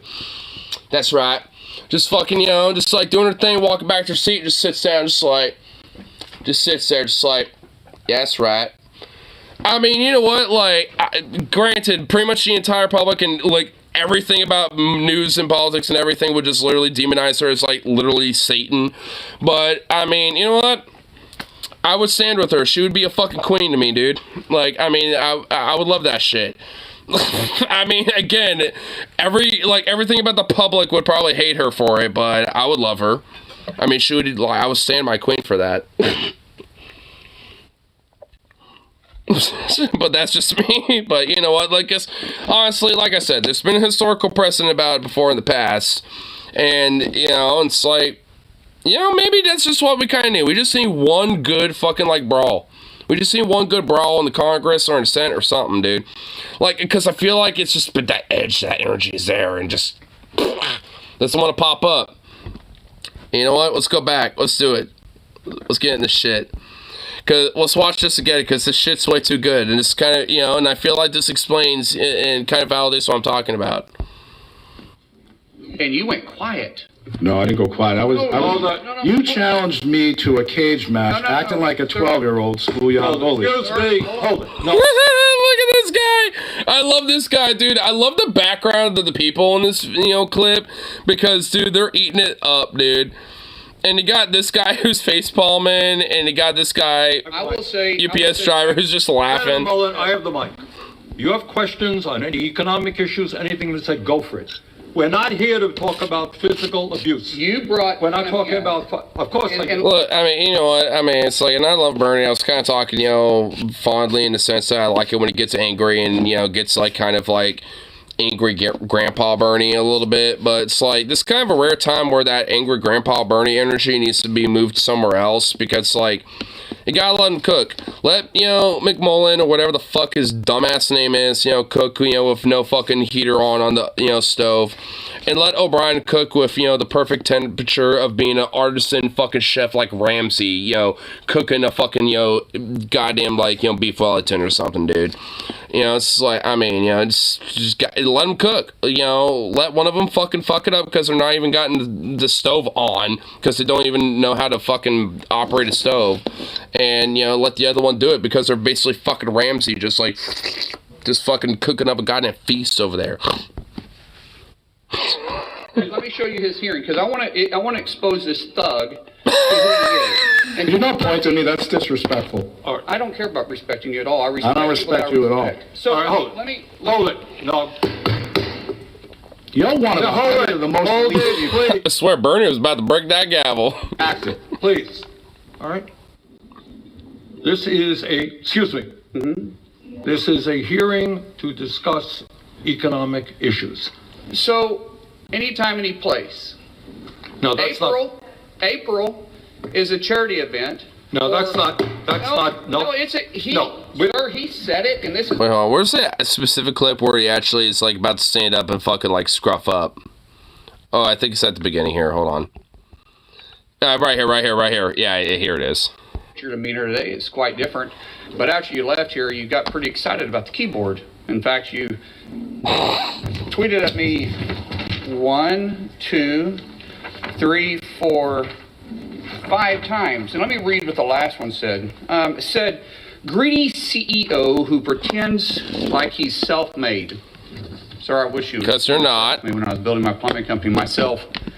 No, you weren't. You were literally like fucking. I mean, fucking Mike already explained it. I mean, I don't want to try to go back and remember it, but you know, you're a fucking greedy fuck. Fuck you. I sure remember working pretty hard and long hours. Pretends like he's self-made. Yeah, maybe when you were like 16 and you were forced to do like lawn mowing, you know, because your dad forced you to do that because, you know, for X, Y, or Z reasons, because you're probably like a little fucking entitled little shitbag of a kid. What a clown. Fraud. Always has been. Wait, hold on. There was a fucking shooter at the Portland airport? Alright, hold on. Yeah, alright. I'm putting a pin on that really quick. Someone boom roasted a freeloading CEO. He will be. Yeah, it's I think his name's Sean O'Brien, the president of the Teamsters Union. There's Sean Fain and I think the other guy, Sean O'Brien. Irish lads. Dude, what is it with the Irish that are always like the bulldogs, you know, when it comes to labor? Because if you go in, like, you know, the history, you know, with, like, labor leaders, like, a lot of them either have, like, you know, Irish backgrounds or Scandinavian backgrounds. Because Joe Hill, for example, he was born in Sweden, and he migrated to the U.S. and changed his name to Joe Hill. Like, you know, and Frank Little's, like, another dude that has, like, I think a little Irish background, too. And, fucking, what was his name? There was,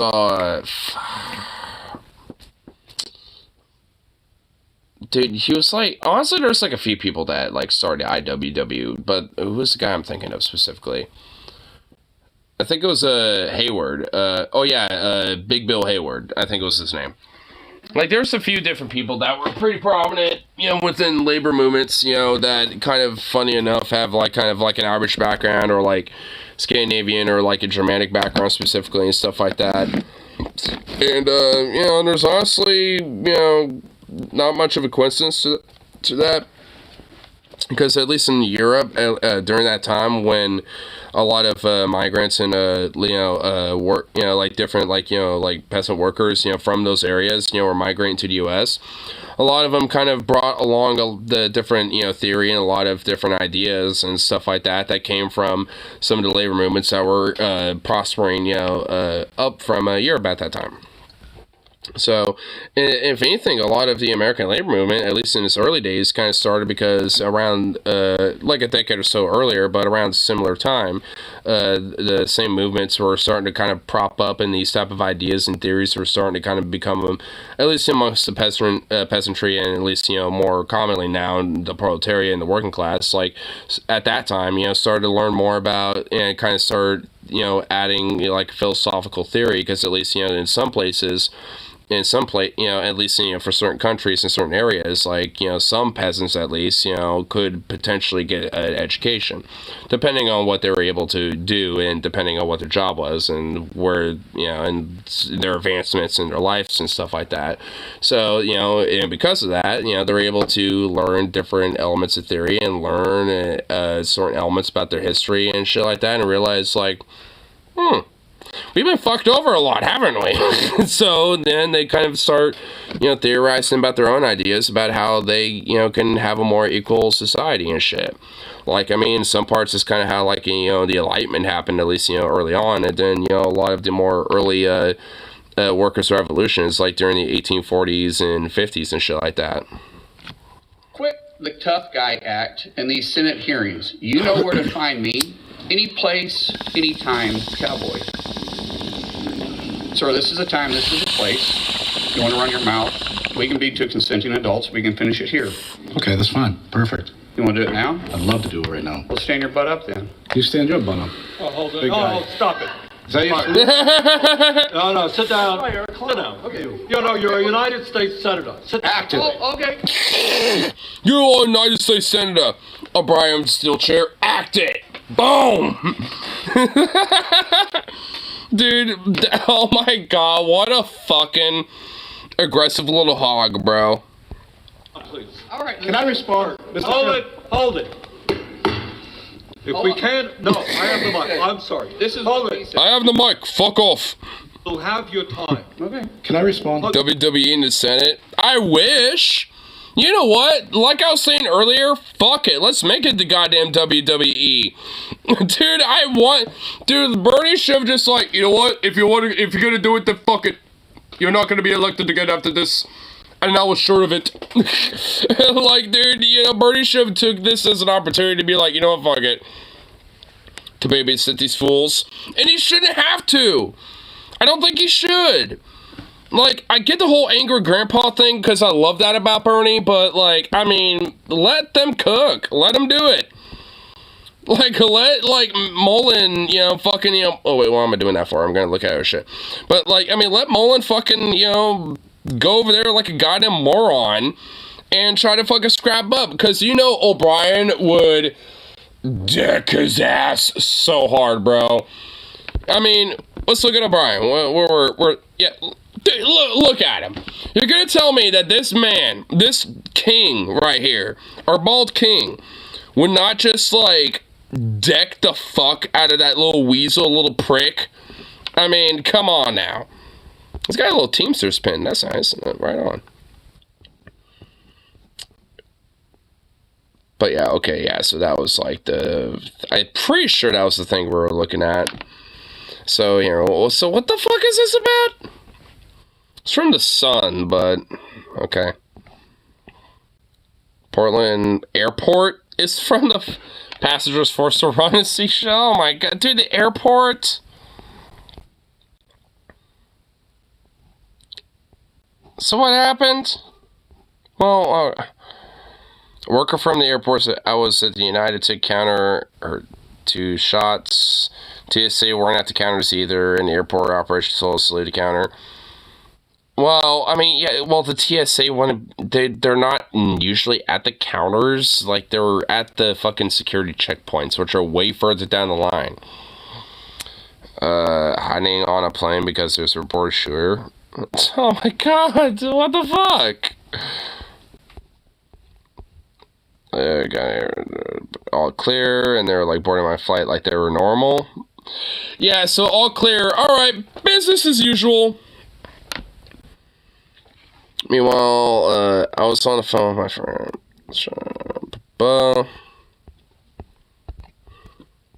I mean, is there any specific evidence? Like, I mean, what's the, like, do they have, like, any specific, like, motive or who this person was? I mean, did this happen? So what, 11 p.m.? So what, this happened tonight?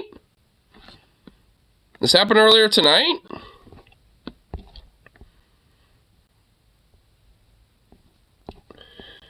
Because I'm pretty sure this guy was probably cuckoo for Cocoa Puffs. And, like, was probably, you know, someone should, obviously, well, should not have a gun.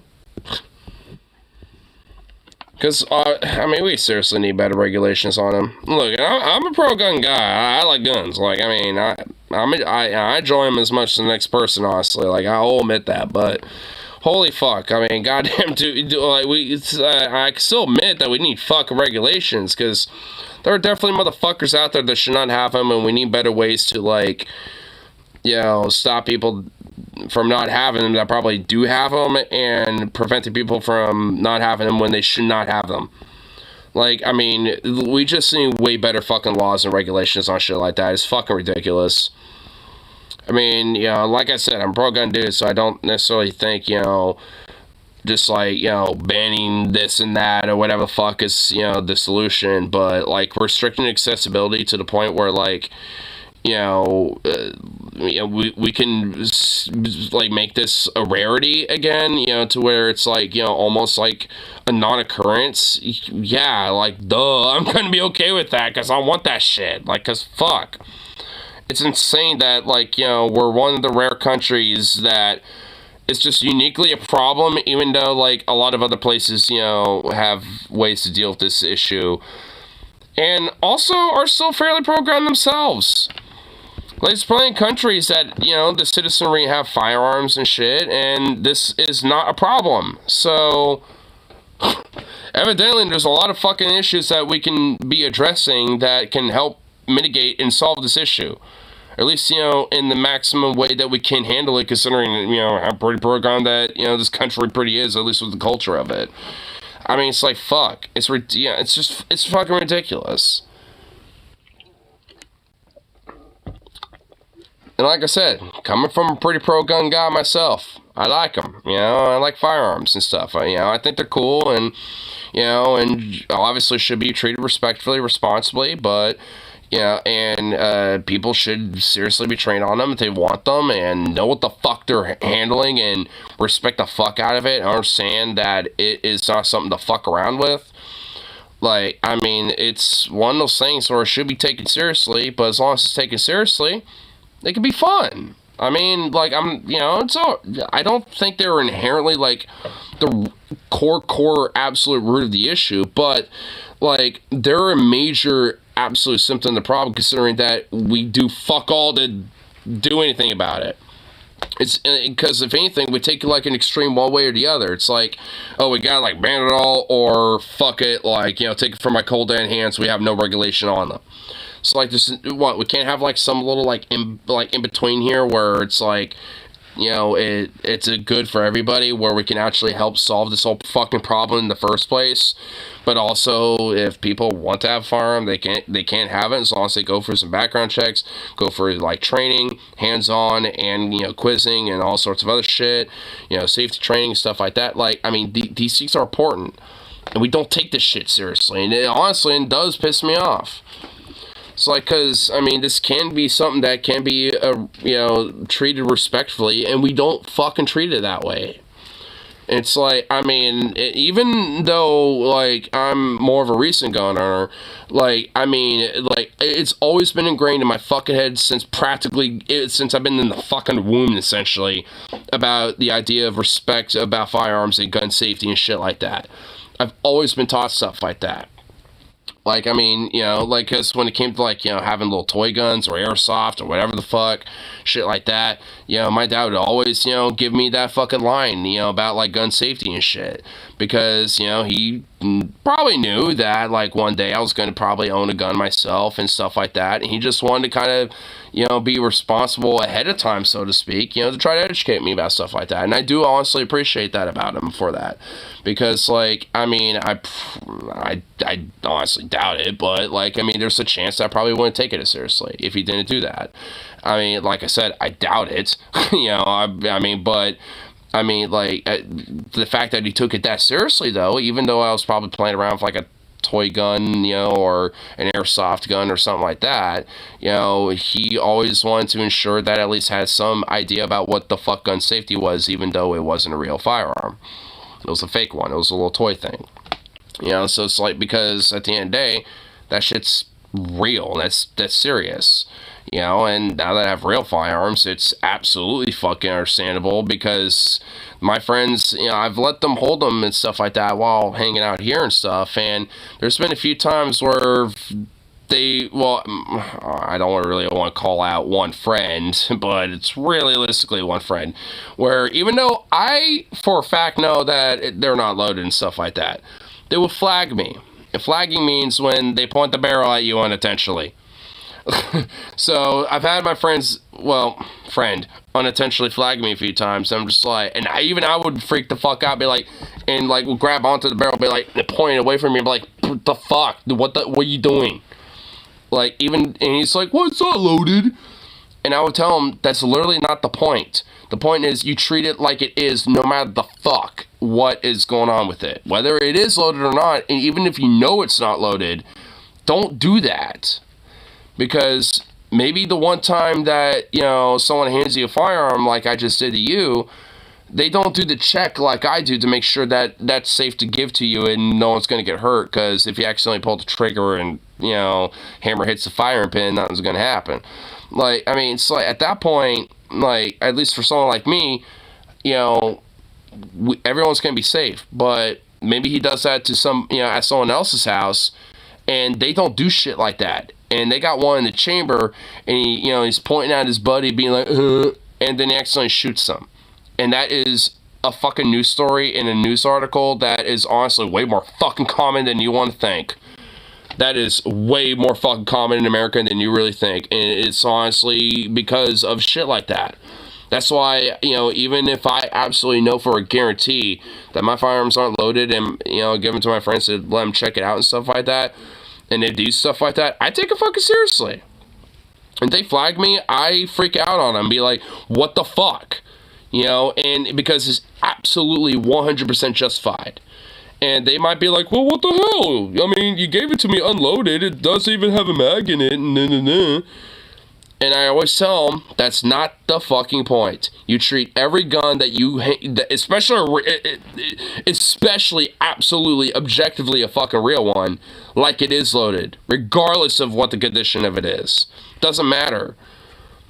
And that shit angers me. And the fact that we are so, like, just fucking whatever about it here in this country, you know, here, it's insane. Which I guess I can understand liberals and being far more, like, anti-gun about it because of this type of bullshit. But it needs to be the culture that changes. There needs to be a strict, responsible, and safety, you know, element of, you know, gun culture that needs to be heavily enforced. Because if not, it's just like, I mean, this is what you get. On top of a, you know, lack of mental health care and shit like that too, and not quelling far right extremism. Ow! Sukov! Ow! Sukov, what did you just do? Did he just? My fingers in the door. Oh, he did that to me once, pretty good. That wasn't that good, but. Well, he got me so good that it bled my fucking finger out. It wasn't real bad, but it hurt. I want to say good boy, but I don't know.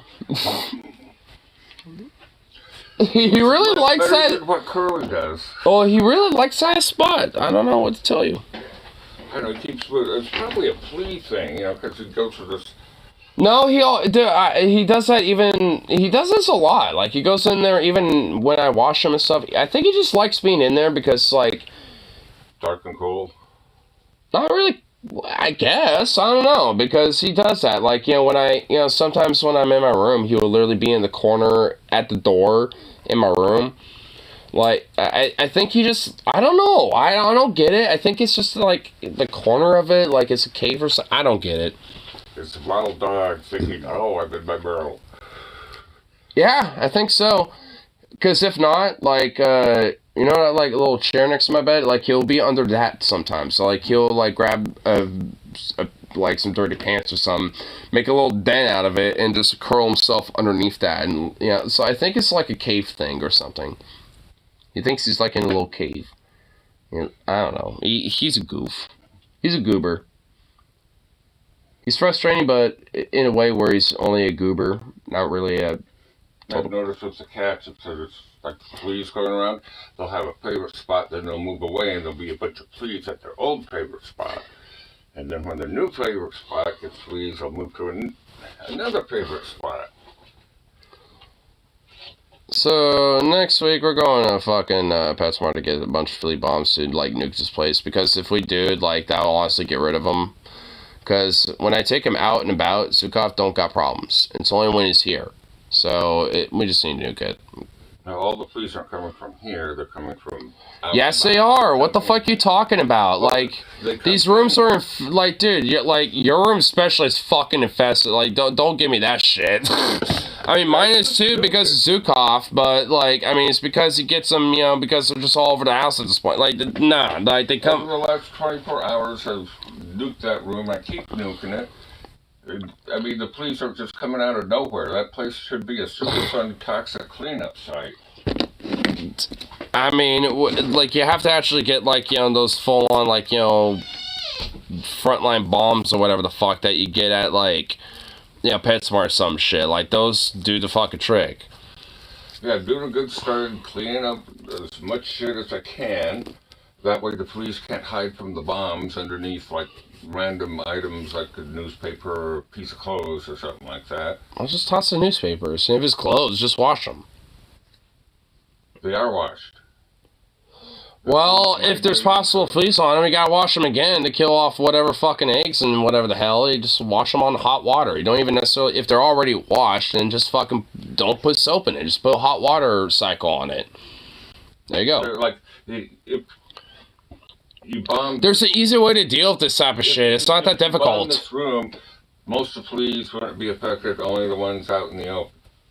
If they're, like, say, under here, Or like, I mean, they would in a sense that like it like massively depopulates them for one, and for two, like there's a reason why there's like a 4-hour incubation period, because those things are meant to fumigate and like fog up the fucking room. So like it takes a while for like that shit to kind of settle. That's why you have to stay out of the room for such a long time, and then why you have to like isolate it for a while. You know, because it's toxic in the air and it settles. Yeah, so, you know, whatever fleets, even if they happen to, like, you know, be underneath something, they can move around and stuff, but during that time, they're going to be in that shit. Like, oh my god, whatever.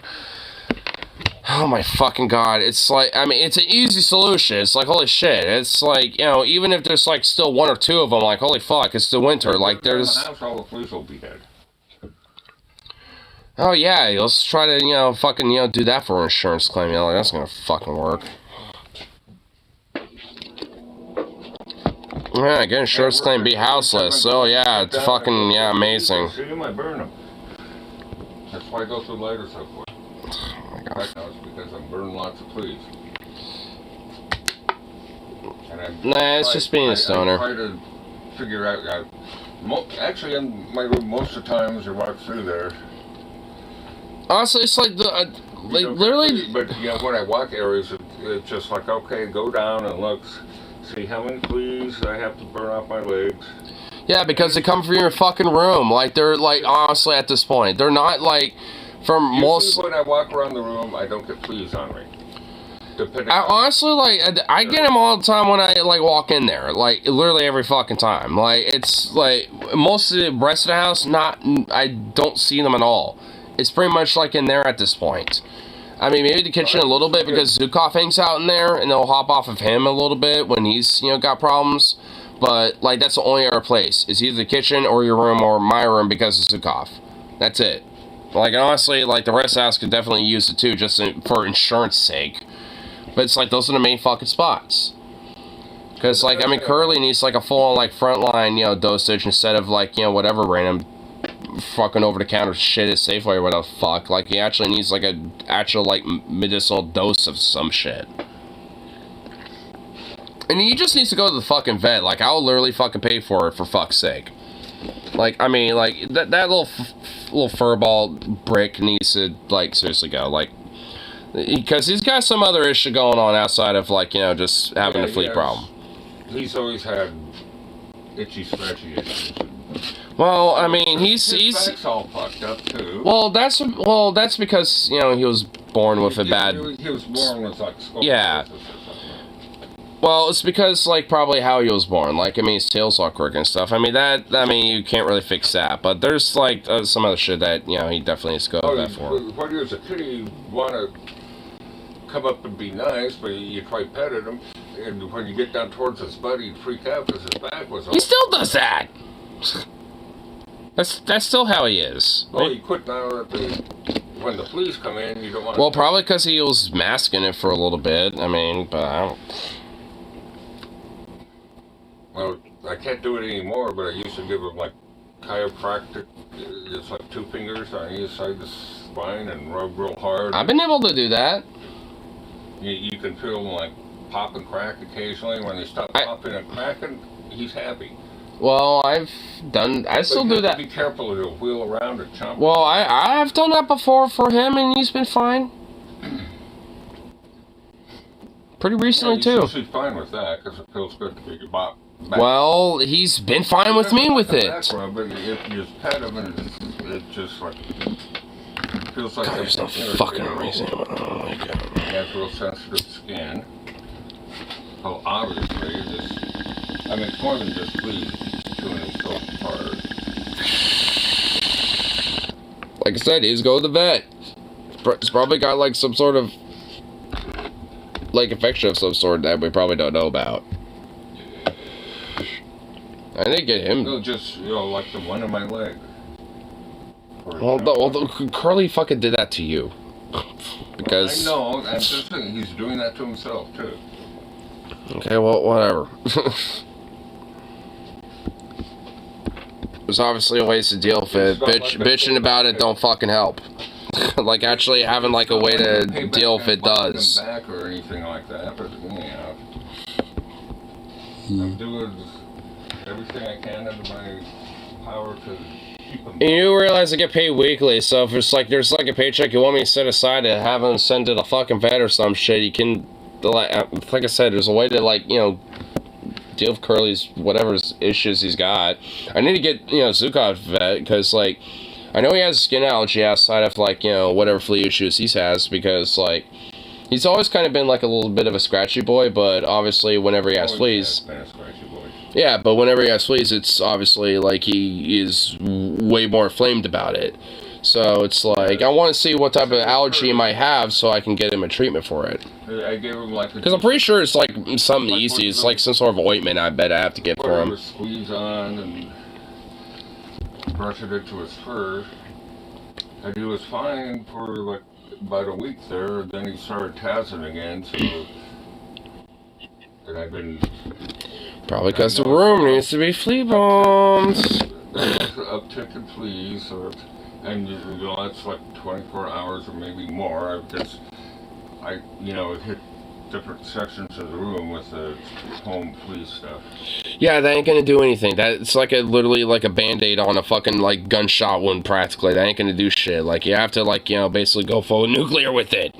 Like, I mean, that's the only real way to solve the fucking issue. And, like, you know, get, you know, frontline for the, you know, for Curly and for, you know, Doc too at the same time, you know, and that's what's gonna, like, you have to basically do it all at once. And it's gonna cost them shit, and yeah, and it'll probably come out of my bank, you know, but whatever, what the fuck ever. Like, I mean, I care about the pets, obviously. Like, I'm willing to invest money in them. Otherwise, like, if you flea bomb here, all the fleas, like, hiding under this pile of stuff. They're not even really in here. Like, I mean, I never have had problems in here. They are you? Fleas in here all the time.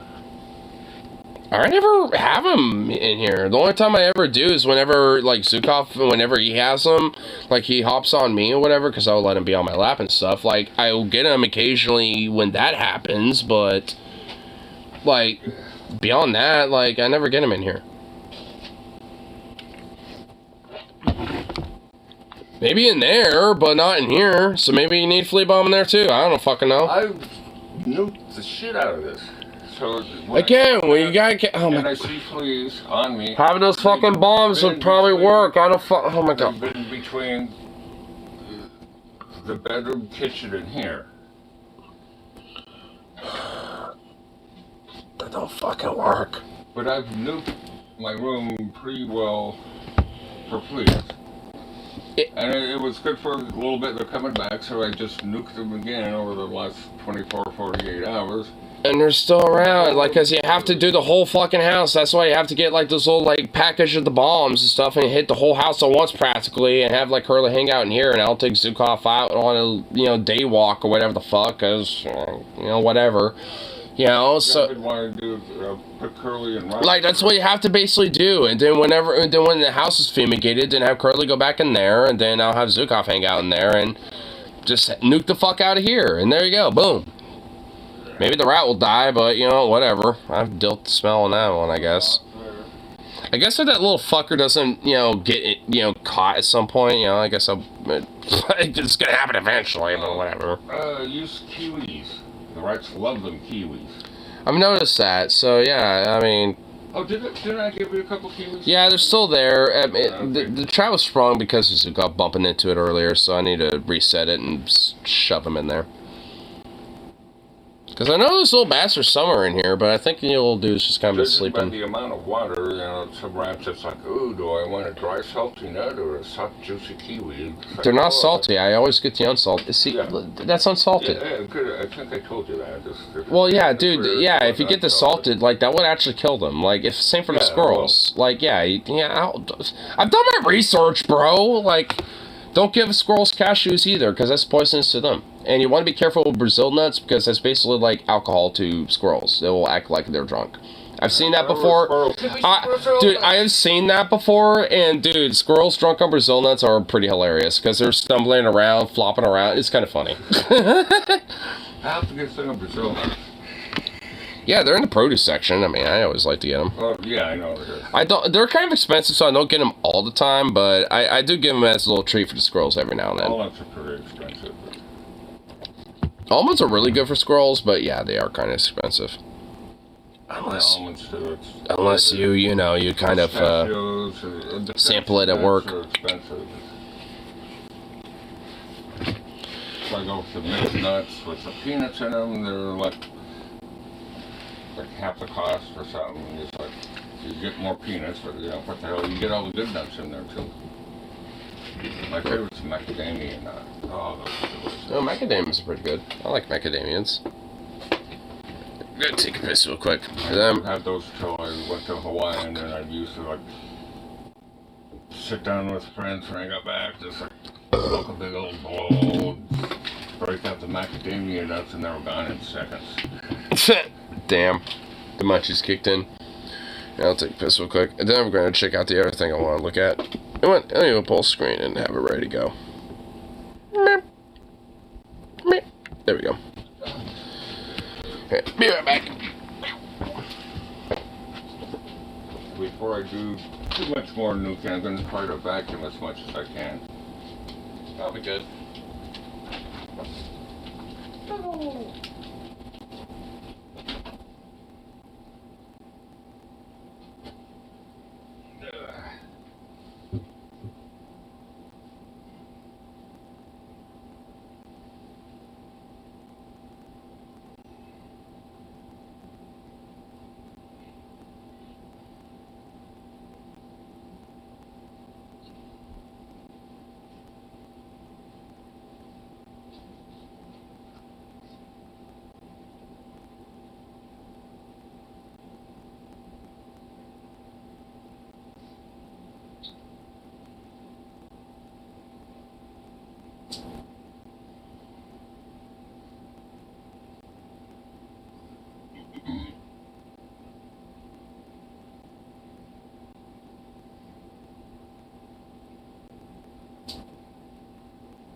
Oh, you little ball. Oh, little squish ball. Oh my goodness, look at you. Little squish. Little goofball. Oh. Oh. Little goof. Little gooby gooby. Man, I've trained this dog too much to be a lap dog, and it's ridiculous. Oh my goodness. Oh my goodness. Oh.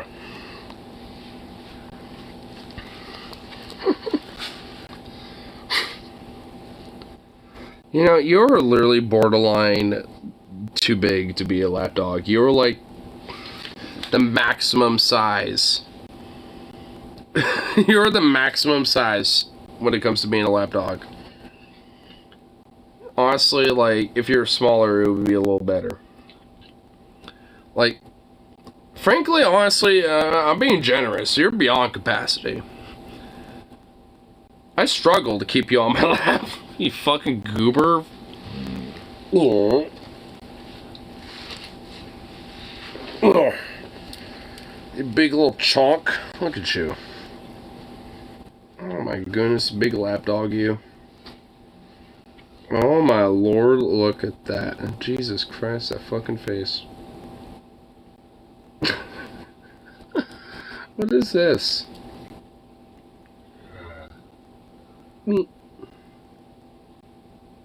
Oh my lord.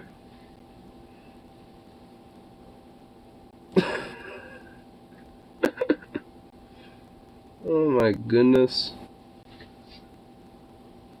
Oh, look at that. Look at this. Yeah, look at that. Oh my goodness.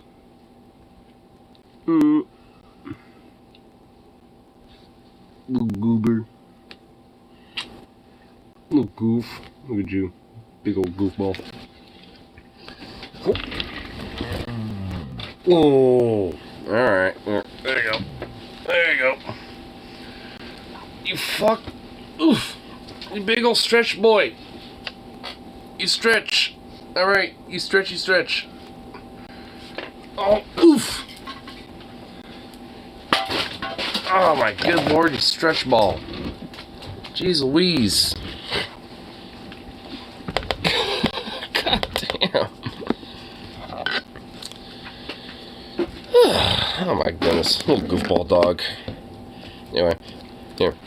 I wanted to get into this new Walter Masterson video. I kind of pre-watched like the first like 5 minutes of this. Because honestly, like the first 5 minutes of this immediately made me knew that this shit was a banger. Mostly because of a little bit later. You know, in like the 3 to 5, 6 minute mark. Maybe it was more like 6 minutes. I kind of probably watched like the first 6 minutes of this shit. Because there's a lot of absurdity, but then there's like one dude that threw me off guard. Who's a part of this whole like MAGA crowd. And I had some thoughts like right off the bat because some shit like that. And because of that, you know, I figured this would probably be a banger video. So, you know, why don't you check it out? Yeah, in fact, you know, yep, 10 hours ago. I already liked it. I mean, you know, I had to do preemptive like, you know, as soon as I saw the first 5 minutes, I was just like, you know what? I already know this is going to be great. Besides, Walter Masterson, I mean, you know, he's always putting out bangers. The party convention! So you're the party. A lot of people in the United States that need mental health. Our involvement in foreign wars, making things worse is costing us money. How you doing, man? I love this, man. You made it yourself? Yeah. Dude. You know what? Harley would be proud. My boy Harley would be proud. I don't even care about his politics or what his signs have to say. Dude, this fucking whip, this tricycle is fire, dude. Like, dude, this shit is awesome.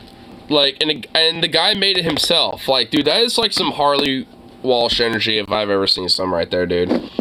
That is some Harley energy, bro. Like, I mean, goddamn, dude. Go inside? Are you gonna leave this outside? No, they're not gonna let me go inside with this. Oh, so you just... Oh, I wonder why. It's a bicycle, tricycle, my dude. Came here to woo the crowd and show off a little. The election happens, Trump is elected, Republicans sweep the House and Senate. What do you want to see Republicans do day one in office? Get rid of the rhinos. Get rid of the rhinos. Republicans in name only. Fire all the liberals and fire all the rhinos. Fire all the liberals. Okay. And then what do you want to see him do about, like, the economy? Well, I think that already speaks for itself. We've seen what he did before, and know he'll do it again and do better. What do you want to see him do, healthcare? Well, I'd like to see mental health be addressed, number one. There's a whole lot of people in the United States that need mental health, and there's no mental... True. That I agree with that. ...available for people. They walk the streets every day without medicine. That's true. You know what? It sounds kind of like nationalized healthcare for all. I'm not completely healthcare for all because it doesn't give people incentive to work. You know, I know a lot of people. I think I know pyrethrins are fairly safe for mammals. I want to nuke the yard, but I don't want to kill off everything. Chrysanthemum. And also, from my understanding, like, you know, like citrus and like Dawn dish soap water mixture also works pretty well. Or like, you know, citrus and vinegar water mixture. There's like, you know, health, like, you know, environmentally safe alternatives where you don't like kill all homestead recipes. Yeah, stuff like that. Like I know chrysanthemum. Coconut oil. I'm not sure if it's water or vinegar, just like a little bit of coconut, you know, like vanilla extract. You get coconut extract. Get that and spray around your house. The spiders are gone. They won't kill them. It'll just. Well, I mean, I want spiders. Spiders are your friend. Spiders are G's. Like, I want everything else that, the fuck off. That just repels them. Most people don't like spiders. Well, fuck spiders that. Don't bug me. I'm fine. Well, they're actually good for the environment, especially if you don't want, like, houseflies or other annoying bugs and shit. Like, yeah, you want spiders around. Spiders are awesome. That's my opinion too. I love spiders. It's not just opinion. That's actual fact. Like, they're actually good. Like, you want them around. Like, my opinion is I like spiders. The fact is, yeah, they're good to be around. Yeah. Unless you're talking about like brown recluses and black widows. Well, yeah, there's exceptions to the rule. I mean, we all poisonous ones. Yeah. I don't mind a snake as long as it's not a rattlesnake. Chewing on my ankles for other snakes. I love to have them in the yard. Yep. So, whole idea behind pest management. And actually, one of my professors was the world's leading flea expert.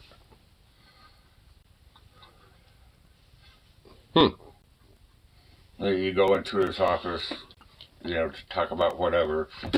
You would have like some random. His wall was posters with random little fleas. No, great big. Just a big diagram of a flea. Of flea, every species of flea, practically. I swear. What the fuck? And they're just like, okay, dog flea, cat flea, rat flea. Okay, that guy is a little low key weird. He sounds like he's a little bit of a weirdo, but. A little bit too much into flea, but he knew, they had a problem. He knew how to do it. Deal with it. Yeah. It's a worldwide. A weirdo, but one that you want around. He was a cool weirdo. Best expert on fleas. Just like the best rocket scientist. He might be a little weird, but you want him to build the rocket if you're going to the moon. Fair enough. Yeah, with all critters, especially being outside all the time, like there's been especially around here, no fleas, and another year you get tons of fleas. I know, yeah, it's like kind of seasonal. And then and this year it's been kind of ridiculous with them. Well, not seasonal, but it is seasonal, but it's climatic. Because lately it's been real hot and dry in the summer. Fleas love that. Oh, but you notice there's no slugs. And then ants aren't pestering us like they were every year, so it's been a bad year for ants. I wonder what that has to do. Depending on the pest, it's the way the weather is for that season. Sometimes there's a shitload of them, and sometimes they're pretty much non-existent. Well, actually, speaking of which, it's not pests, but everything. Well, the scrub. Well, it's not. Well, it's not pet. It's a little side rail. But did I tell you about the scrub jay nest that's in one of our trees? The what nest? A scrub jay nest, like one of those little blue jays, the scrub jays. We have a nest. I noticed like a couple of crows, I believe, that like the big ball of sticks. Yeah, they have a net. Well, there's a scrub jay nest in the trees in that tree that's next to the pine trees and shit. And at this point, that little scrub jay is like straight up like got kind of domesticated to me a little bit. Like that little fucker. Like I was outside earlier today, and that little dude was like flew by, thinking I was probably passing food around, and just like was checking me out, eyeballing me like, "What's up?" Where's my food? Yeah, a little bit. Yeah. I was like, this little dude is like, straight up, like, swooped by me a few times. He'll be within like 10 feet of me, grabbing food and stuff, just hanging out pretty close to me. I'm just like, honestly, how in the fuck did I domesticate a bird quicker than a fucking squirrel? Like, I mean, honestly, it's like, what the fuck? I'm not really complaining, but it's just like, I mean, alright. Yes. Well, it's sure that if you get like the dog training lessons, it's also training you, and it'll help you train every other critter you come into contact with. Yeah. Not just dogs. He kind of needs a little bit of it. Maybe I at least make him. Maybe at least make him officially emotional support, because there's been a few places where it'll be like, "Is he like a service animal?" Blah blah blah, and I have to be like, emotional support, and like obviously a lot of places don't necessarily recognize that, so I'm like, all right, well, I'm gonna be. Yeah, I've been chill with it, but it's like, oh well, I have to go somewhere else, or have people that have that asshole pet. Dog, yeah. 99% of the time it's a dog. Unfortunately. I've seen. Luckily, like, he's not. That have like a store. They have the local cat will occasionally go nuts. A cat. I've seen this one on one of them video shows. It was like a huge python that latched onto this girl's tits. Oh, that's well, like just one of them. No, wait, that was like a video from Brazil or something. I know what you're talking about, and that's like an exceptional thing. I mean that wasn't like most people don't hang out with their pets in their store or lots of people do if it's like a dog or a cat or something like that, or a goat if you have a yoga spot. This was a tattoo spot, if I recall, somewhere like New York, or you had this giant boa constrictor, and just like, oh, big publicity, let's have the hot babe hold the boa. And the boa was having a bad day. I've had enough of this. It's well, yeah, because it's in like a very, like loud area, and probably stressed. I mean, yeah, probably. You have to know your pet too. Sometimes if you have a store and there's like a whole bunch of people in there and the pet's stressed out, you have to recognize if your pet's getting stressed out, and just like, okay, let's go in the back room. Here's a nice bowl of kibbles for you. Yeah, luckily Zukov hasn't really been like that before. If anything, he's more of a curious little bee. A little too curious. Yeah, He's kind of like all standoff. He's just like sitting in the corner staring, and other times, I know. I try to pet him every time I walk by, but being that I don't bend over much. This is never gonna. Oh, that's one thing I really miss. This is I'm getting everything else going fairly well, but I still can't bend over and pick shit up. I was like, damn. Okay, yeah. I hate that.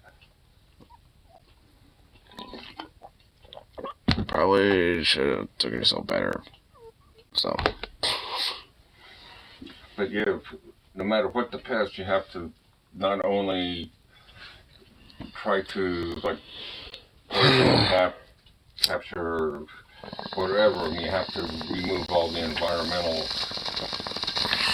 areas to make your place unfavorable. And all the crap that's in this house is very favorable for fleas. And ants and fruit flies. Oh man, I wonder how that could be addressed. If only there was like someone when I'm not around, and I could maybe at least help maintain it a little bit.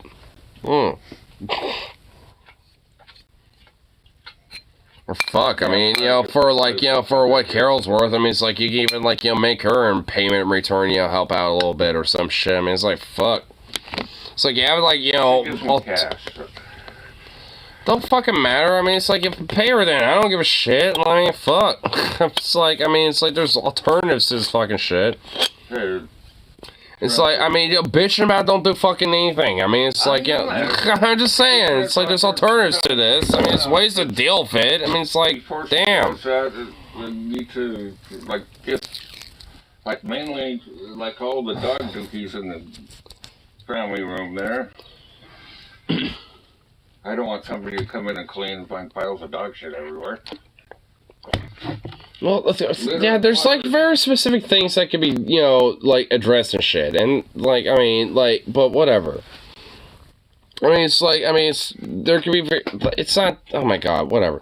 It's not that big of a deal. It's like, I mean, the only reason why is just because, I gotta fucking work and shit. I mean, I'm basically doing the equivalent of a fucking 9 to 5. I can't, just be, I'm not available 24/7 and shit. I know, I did lots of shit doing landscaping. I had a 9 to 5 job, sometimes maybe a little bit more. You add the commute, I'm gone 12 hours a day, and then I have to come home and, Well, that was before I was even doing my shit. Basically doing landscaping this whole place from scratch. Well, that was like, you know, like well before, like now at this point. Like, I mean, the situation now is way different from back then. Like, I mean... Oh, yeah, I know. I used to be younger and more able, and I could move Which are 400-pound blocks. Which are ways to at least help deal with that a little bit. Like, I mean, like, there could be like a little, like, I mean, hell, I mean, like, I remember that one time where you did, like, random pull-ups out of nowhere on that fucking, like, you know, balcony thing over there, and that, like, helped a little bit. It's like, I mean, doing little exercises and shit would definitely fucking help. Like, there's ways to deal with, you know, those, you know, issues, whether it's, like, a bad back or whatever the fuck. I mean, there's ways to, like, I mean, that's why I always like to do little stretches. Like, I mean, I do, like, just random shit like this all the oh, fuck. Oh, that felt good. Just speaking of. Like, I do shit like this all the time, because, like, I mean, well, like... I have to do some shit before I get out of bed. And then once I stand up, I have to stretch and pop myself. Well, especially... Well, go out on the balcony and just, like, with, like, a t-shirt and shit, let the cold fucking, like, you know, get you, like, all walking up and just, like, do a quick little lift or two. Even if it's only, like, 2 of them. Like, 'cause I bet that'll probably feel fucking good. I mean, it might hurt initially, but probably feel better later in the long run. Because, I mean, in a way, that's kind of helps straighten your back, and you're also, like, you know, lifting your arms a little bit and getting some arm strength going and shit, and that'll make you want to eat a little more and stuff. I mean, so it's like, all in all, it's a positive. If I'm not... You're doing exercise and working out. Lifting something, I can hold my hands up. But other than that, it's hard, so lots of times, if I get a spot with, like, 2 areas, let's say, here, or if that were closer there, I'll just... use my cane. Oh my god, we're not gonna get just lift myself up. I'll pull this back up when we're fucking done with this. You know, let the back stretch out. That always feels good. Well, maybe the idea is doing more exercises. I mean, because where I work, like, I mean, shit is meant to basically be for people who are, like, literally, like, a foot smaller than me. So I'm always, like, fucking scrunching shit, and I ain't good for my fucking back, so I always try to make, you know, especially my neck, so I always try to, like, take account for shit like that. About lots of, like, those little household, you know, like in the yard, everything's a different height. But doing, this has killed me, even when I was young, it killed me because I was, like, constantly hunched over. Now, if the counters were, like, 2 or 3 inches taller, I wouldn't have a problem, because I could just stand there. Well, yeah. Instead of, like, bending Tall people over problems. and doing stuff.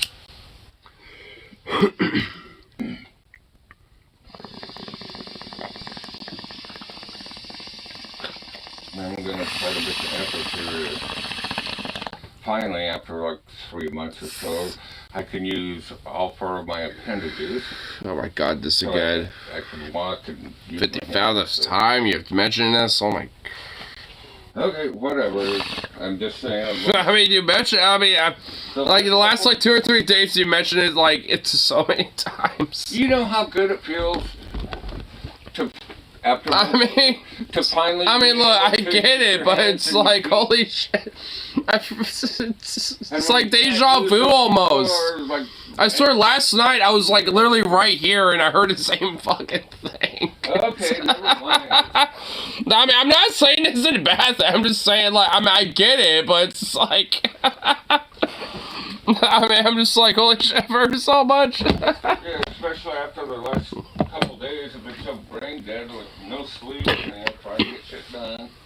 I'm not trying to be like a dick about it, but I'm just like... I know. I mean, you can't be repetitive. I'm a little sore, I'm tired, I haven't had any sleep, but it still feels great. I actually got something done. Oh man, it's just that you go on and fucking... Oh my god, he's so cool. He's about this. I was about to get back into this. Look at that. Alright, dang it.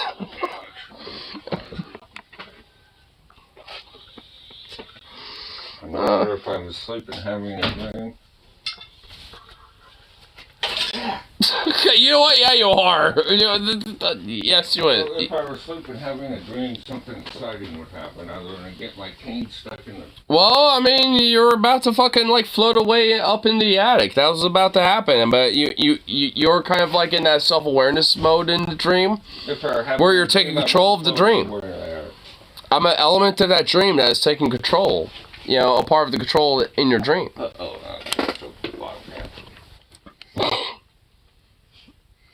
Yeah, I've been having weird dreams lately. Well, not weird, but normal, which makes it weird because I wake up in the morning and just like, you know, I need to do this, and just like, wait a second, that never happened. Hey, I like come out. You know, honestly, I've been having weird dreams, and honestly, there's been one dream that I have remembered that I've been thinking about that I honestly don't even want to repeat because it's so strange, but like embarrassingly strange. I've had lots of those. Yeah, it's hard to explain, honestly, because it's like, I don't even... That's the way dreams usually are, but the ones I've had, it's like normal everyday life. You know what, I mean, I guess I have to kind of explain a little bit. Like, I was like, I don't even remember where. It was like either Duffy's or like some, like, you know, doing karaoke over there or some shit, or somewhere else, but like... You know that feeling where you might want, like, you have to kind of, like, you know, rip one out, like, a little bit, like, do a little, you know, but it's kind of a gamble. You're not 100% sure if it's, like, you know, a liquefaction or if it's just all gas. Trust me, I know all about that. Yeah. So it's like, I mean, you know, it was one of those moments, but for some reason, like, it was like a Mr. Mackey from South Park, where it's like, oh boy, oh shit, I'm good. And where, you know, he's just like, you know, like, shitting down the hallway from the school. It's like, it was really that, where it's just like, I did, but, like, both, like, legs of the pants, just like, it was like an explosion, like, a bomb went off, and I don't even know how it happened.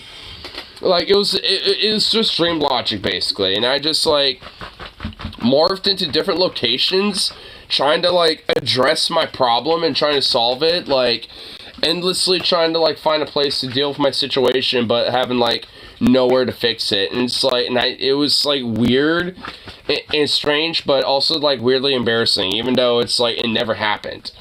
Like, it's just so weird. Like, it was just such a strange dream. That happened, like, I don't know, like, sometime last week. That was like a dream that happened, like, last week or something. It was weird. Left over from Robert's. Sometimes it's just like, yeah. Wait, what? Well, what about diapers that Robert had? I never knew he had that. Wait, what? Well, just like Mom had adult diapers, I can't use her, obviously, because they're women. Well, okay, this is a new fucking revelation. I never knew you had... okay, well, You might want to... okay. Yeah, there are times I have intestinal issues that I need new underwear because I don't have any ass or I'm in a big hole. Okay, a little TLD, like, a little TMI, like, I mean, okay, like, alright. So he would usually get a little Okay, like, look, I'm talking about a dream, I'm not talking about reality here. Like, oh. Your dream is other people's reality. Well, that's happened to me before. I've taken a gamble before, but luckily it's been at home, so I have been able to solve it. But, like, I mean, that's happened before. Every human, I think, has that situation happen, you know, to them at one point in their life. Watch your diet. Well, I mean, that's why half the time I don't take the gamble. Like, I mean, I got the IBS issue every now and then, so it's like, I don't take the gamble as much. I know the risks. I need to balance my diet. Either I'm like plugged up. Fiber. Like to have the Titanic trying to come up my ass. Okay, that's lack of fiber. Or it's like a river and it won't stop. That's needing more fiber. You need to find out what the balance of fiber you need and just like try to figure out what the like middle ground is, because that might be what be the issue. Beans or something? I don't fucking know. I don't know, just don't eat something with way too much cheese all at once, otherwise you get plugged, and don't eat a whole bunch of fiber. Well, luckily I don't have that issue. I love shrimp, but you gotta be careful if you eat way too much shrimp, that'll kind of, it's not that bad, but it'll kind of go through you. I've never had those. With my back pinching. I've never really had those issues. With my back, it pinches the nerves, and I don't have control over my. Well, I mean, like I said, I don't know, like doing little like spinal exercises might help with that. Fiber, no fiber, whatever. It's just pissing seems to be the worst. It's just like, you know, it's just like, oh, I'm just fine, and then suddenly, oh, I gotta pee right now. I mean, that might be a prostate thing. You might want to get that checked a little bit. I don't know when the last time you. I mean, then do some shits and some exercises. Like I mentioned it before, and I literally not even 20 minutes ago. So I was like, I'm saying. I'm not gonna help that. In fact. Yeah, they would. Yeah, they would. Yeah, they most certainly would. What are you talking about? It'll make the incident occur while I'm exercising. It's the back porch. Go to a bush. I don't know. Like, he'll be fine. That's why I have that bottle in my truck. Oh my fucking god. Okay. Like, dude. Oh my god. Like, I mean, they're like, who gets. Holy shit. It's just like. Low-key, a little bit, it's like, you make an excuse to, not do the exercise just because, like, that might happen. It's like, there's a bush. Like, I mean, there's been times where I literally would go in that back porch and just, like, right there. Like, I don't care. If you're like, in the living room on a yoga mat. You don't have to do yoga mat shit. I'm talking about that little balcony thing where you can just, like, you know, do a little lift real quick or some shit. That's what I'm saying. Like, I mean, because that would help. The arms are good because lots of my walking is done with my arms and just my legs. Well, then it'll be pretty easy to lift it because it'll help, like, you know, straighten back because it makes the back kind of dangle a little bit. You can kind of shake yourself around and stuff, and like, I mean, oh my god, okay, whatever. Nothing's more embarrassing than you're sitting in gym class doing sit-ups, and every time you sit up, oh, whatever, you're just getting your gains in. And that means you're just like, you know, getting your gains. I'm not the only one that happened to. There are lots of other kids, not all at the same time, but it's just like, hey, you got the sit up part. Fucking excuses for anything to not do fucking lick of a dick. Oh my god. Anyway, whatever. I think we're finally gonna be able to get back to this fucking video. Yeah, I think we're back. Yeah, we're back to the video. There we go. And people living off the system. Back to the cool guy with the bike. They'd rather do that than go to work because it's so easy. I've worked hard my whole life. How do we get mental health care for all then? Pardon? Then how do we get mental health care for all? Well, I guess if we had to go with what you said, we would go all the way, but people need mental health. Which is not nationalized health care for all, but... If national health care included good mental health for these people in this country, I'm all for it. Well, hey, old man with the ZZ Top hat, I mean, like, that's kind of what the whole idea of nationalized healthcare or universal healthcare is about there, old man. I know everyone say old man in a bad way, or, yeah, I mean, you are old man. I mean, I'm just saying, it's like, the idea of nationalized healthcare also includes mental health care. Like, the idea of healthcare includes the mental aspect, including, you know, the physical aspect of your health. Like, I mean, that's kind of the whole idea of healthcare. It includes the mental element. Like, I mean, so if you nationalize healthcare, that includes mental health care there, bud. So that means that you're in favor of nationalized healthcare, my dude. I maybe fair enough. Mind a little bit, but you know what? You're welcome to change your mind. It's America. Thank you for that. It costs me a lot of money to come to these events. Yeah. I'm a working man. What the fuck is his sign say? Here, let's try to enhance this as much as possible just so we can read it. I want to see what his signs say. What does it say? Okay, we're throwing this one in. Oh my fucking god, he's just... Yeah. All we really need in there is a spot to sit in this. What's... Oh, this is sitting out on the front porch. Oh, well... And I used it the other day for the cleaning out the sewer. Speaking of which, we need to get some brick killer. I think that's going to be a twice-a-year thing. Every spring and fall. We could just... We could just, like, have the other tree cut down to a stump. Do what? We could have the tree cut down to a stump.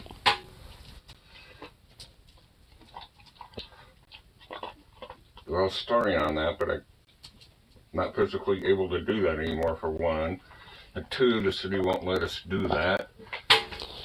Okay, I don't feel like that's true. You have to have a permit to cut down a tree. I don't feel like that's totally, I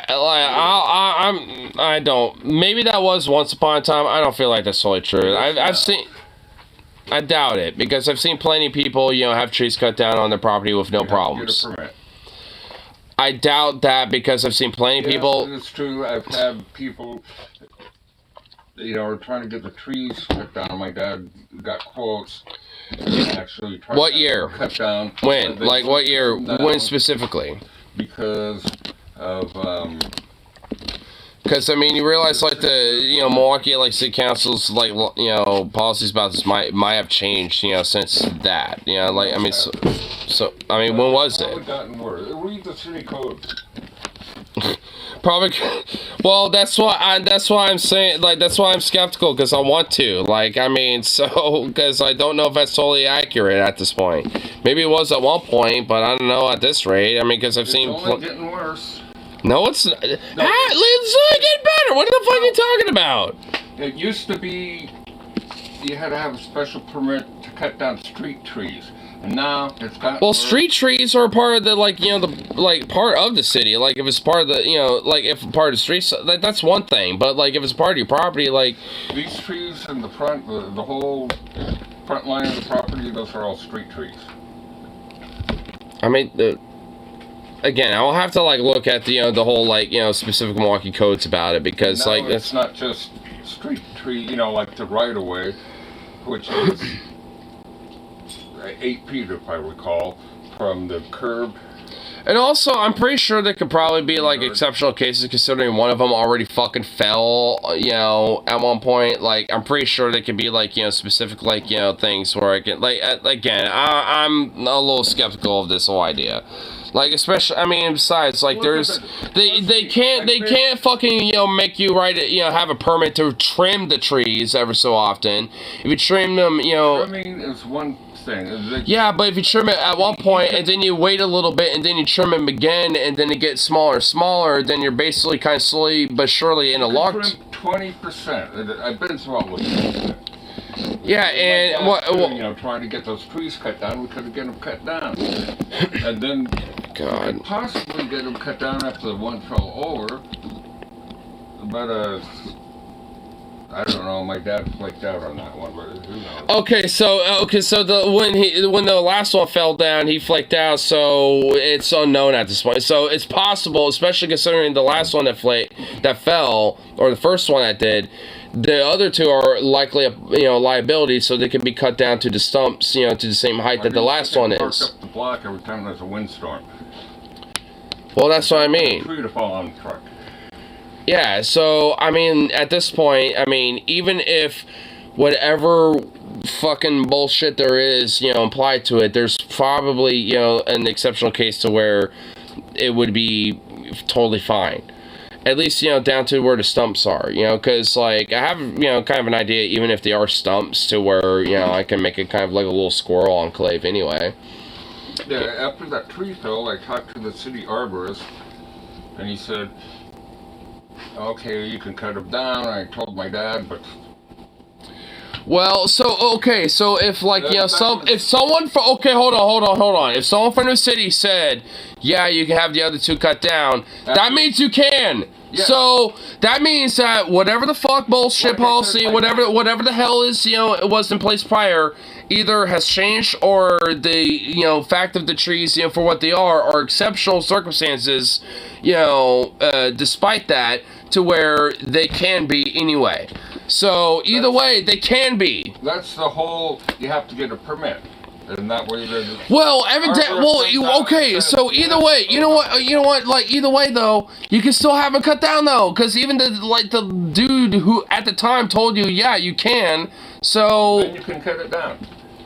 Yeah, but he's... Up until that oh my God. Until the tree oh my fucking God. Dude, the libertarian brain, bro. The libertarian brain. The libertarian brain. The libertarian brain. Oh my God. I've lived through this for like. I mean, look. I'm not saying. Look, maybe there are. You know, I was a kid, especially raised. You know, being born, raised, or whatever the fuck. You know, earlier. But like, considering at this point, especially when I woke up one morning, I saw that fucker fucking down. It's like, I mean, especially what you mentioned. It's like that shit can easily be cut down, especially considering the experience, especially because, like, from the house across the street, has obvious physical, like, remains, basically, or at least, evidence and stuff like that. It's like there's plenty of cases. Right after the tree fell down, I went over. If it fell the other way, it literally would have killed me. I would have died that night in my dreams. Like, oh, fuck. If it fell the other way, oh, my God, it fuck. It wasn't windy or anything. I was, like, up at, like, 6 in the morning or something. I heard noises. I came out here to have a smoke, and I'm just like, what's that fucking noise out in the street? It was chainsaws. And I'm just like, who's doing yard work at this time in the morning? I walk right out around the corner, and there's all these city trucks, and here's a tree laying across the street. Oh, my God. See, I woke up, like, a little bit late. The our tree, yeah. Yeah, I mean, apparently from my understand, like, I went to sleep, like, literally about 30 minutes prior to that tree falling, because, like, I remember going to sleep with the wind going hardcore, and that tree kind of, like, creaking a lot, and I didn't really think much of it, because, well, those trees are fucking creaking, yeah, and so I didn't think much of it, but when I woke up at, like, 7 a.m., like, I sat up really quick, see what the hell was going on, and basically, as you described it, it was, a bunch of city workers, fucking cutting our fucking tree apart across the fucking road. Yeah, I literally, like, I woke up for a second, legit, like, wait, what happened? Like, and I looked at my clock and I was like, that happened within the span of 3 hours? I must have literally, like, fallen asleep just before. I was thinking in my head, like, this must have happened literally just before, and I think, I kind of, like, sat down, laid back down to maybe try to go back to sleep, but I couldn't, so I went back up, and I think at that point, I looked at my clock, and I think it was, like, 40 minutes later, and that's when I think I saw you out there, so it's, like, around that time frame where I think you got out here, like, so we both woke up around the same time hearing all the bullshit outside. Yeah. These guys over there, especially from my bathroom window, keep waking me up. If there's yard work, neighbors, and there's somebody over there that keeps doing shit, like, way early, like, that guy is. Well, I remember I went to sleep that night. It was fairly calm, and I don't remember any wind or anything. I got up in the morning. It was a really fucking windy night. Like, there was a major windstorm, probably, like, around midnight, beyond that, so you might have went to bed just around that time or just before. Yeah, because I remember it was... Because it was fairly windy prior, like, in the evening, but not, like, hardcore, but it really picked up in the middle of the night. Because I remember streaming up until, like, around... I remember streaming that night until, like, 3 a.m., and I stayed up after I made some food, and went in my room after I ate it, about to go to bed, and that wind was just insane. So it's, like... During around that time frame, like, it went hardcore, and then, like, another hour or so afterwards, and then about maybe another hour or two after, like, the peak of the windstorm, it just, like, died off, because, like, after that, around 7 o'clock, it wasn't really windy, and that's, when the city workers are out there. It was fairly calm when I went to bed. And when I was working doing the landscape, so I was used to going to bed earlier, waking up a little early in the morning. But I think it was a day I wasn't working, and it was fine. I went to bed. Then I just like, who's doing yard work at this time in the morning? I'm going to go out and have a smoke. And I come out and just like, that seems kind of close. And I walked out and just like, there's a crew out there chopping up the tree. And when I went out there, it was like dead calm. Yeah, I mean, because the windstorm happened literally in the middle of the night. Yeah, I want those trees. They're plugging the sewer. The roots are going under. They're literally coming up in the crawl space. They don't get very far. They've been doing that for like forever. I mean, the roots go all the way under the house. They're probably under the neighbor's house by now.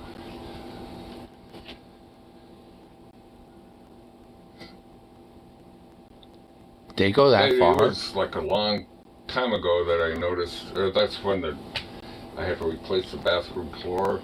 Well, you know what? Like, there has to be a way to, like, kill the trees without necessarily cutting them down. There has to, like... I've tried a couple of ways. Couldn't we, like, take, a big, long Dremel and just, like, drill the center of the trees a little bit? That won't do anything but make them weak.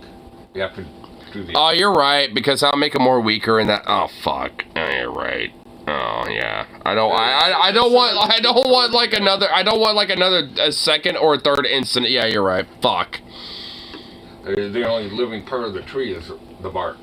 All the leaves and everything up. But dude. There's very little bit of it that's alive. Well, actually, the bark's dead, but just under the bark is alive. You know what? I mean, right like... past that is dead. I mean, I have another day off tomorrow. Like, before... Like... I have kind of a big day planned because I'm going to our concert. But before then, I could probably go to, like... City Hall, Milwaukee, and honestly ask about it. Because, like... I guarantee fucking to you, there's those fucking things to be cut down. I've been through it back and forth, between me and my dad and City Hall. We're going back and forth, and then finally that one fell down. They say, okay, you can cut them down. My dad's, I'm thinking, oh, great. Nothing. He probably never followed up on it. He didn't. And I kept mentioning it. So I will. Fuck it. I will. Didn't want to be a pain in the ass. Too much, it's my dad, you can't, although you want to lots of times, but, you can't butt heads with, you can butt heads with your dad, but not continuously. Oh, I know. Otherwise you get issues. Remember that, words of advice. Dad. Mm-hmm. Because it totally works with you.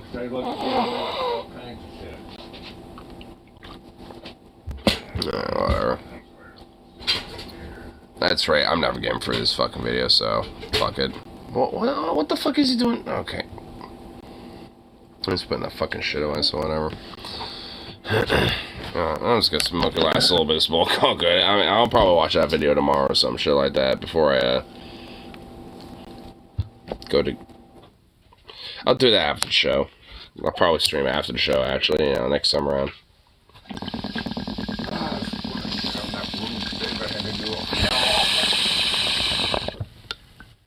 Okay, what the fuck ever. Anyway. Damn, she's annoying.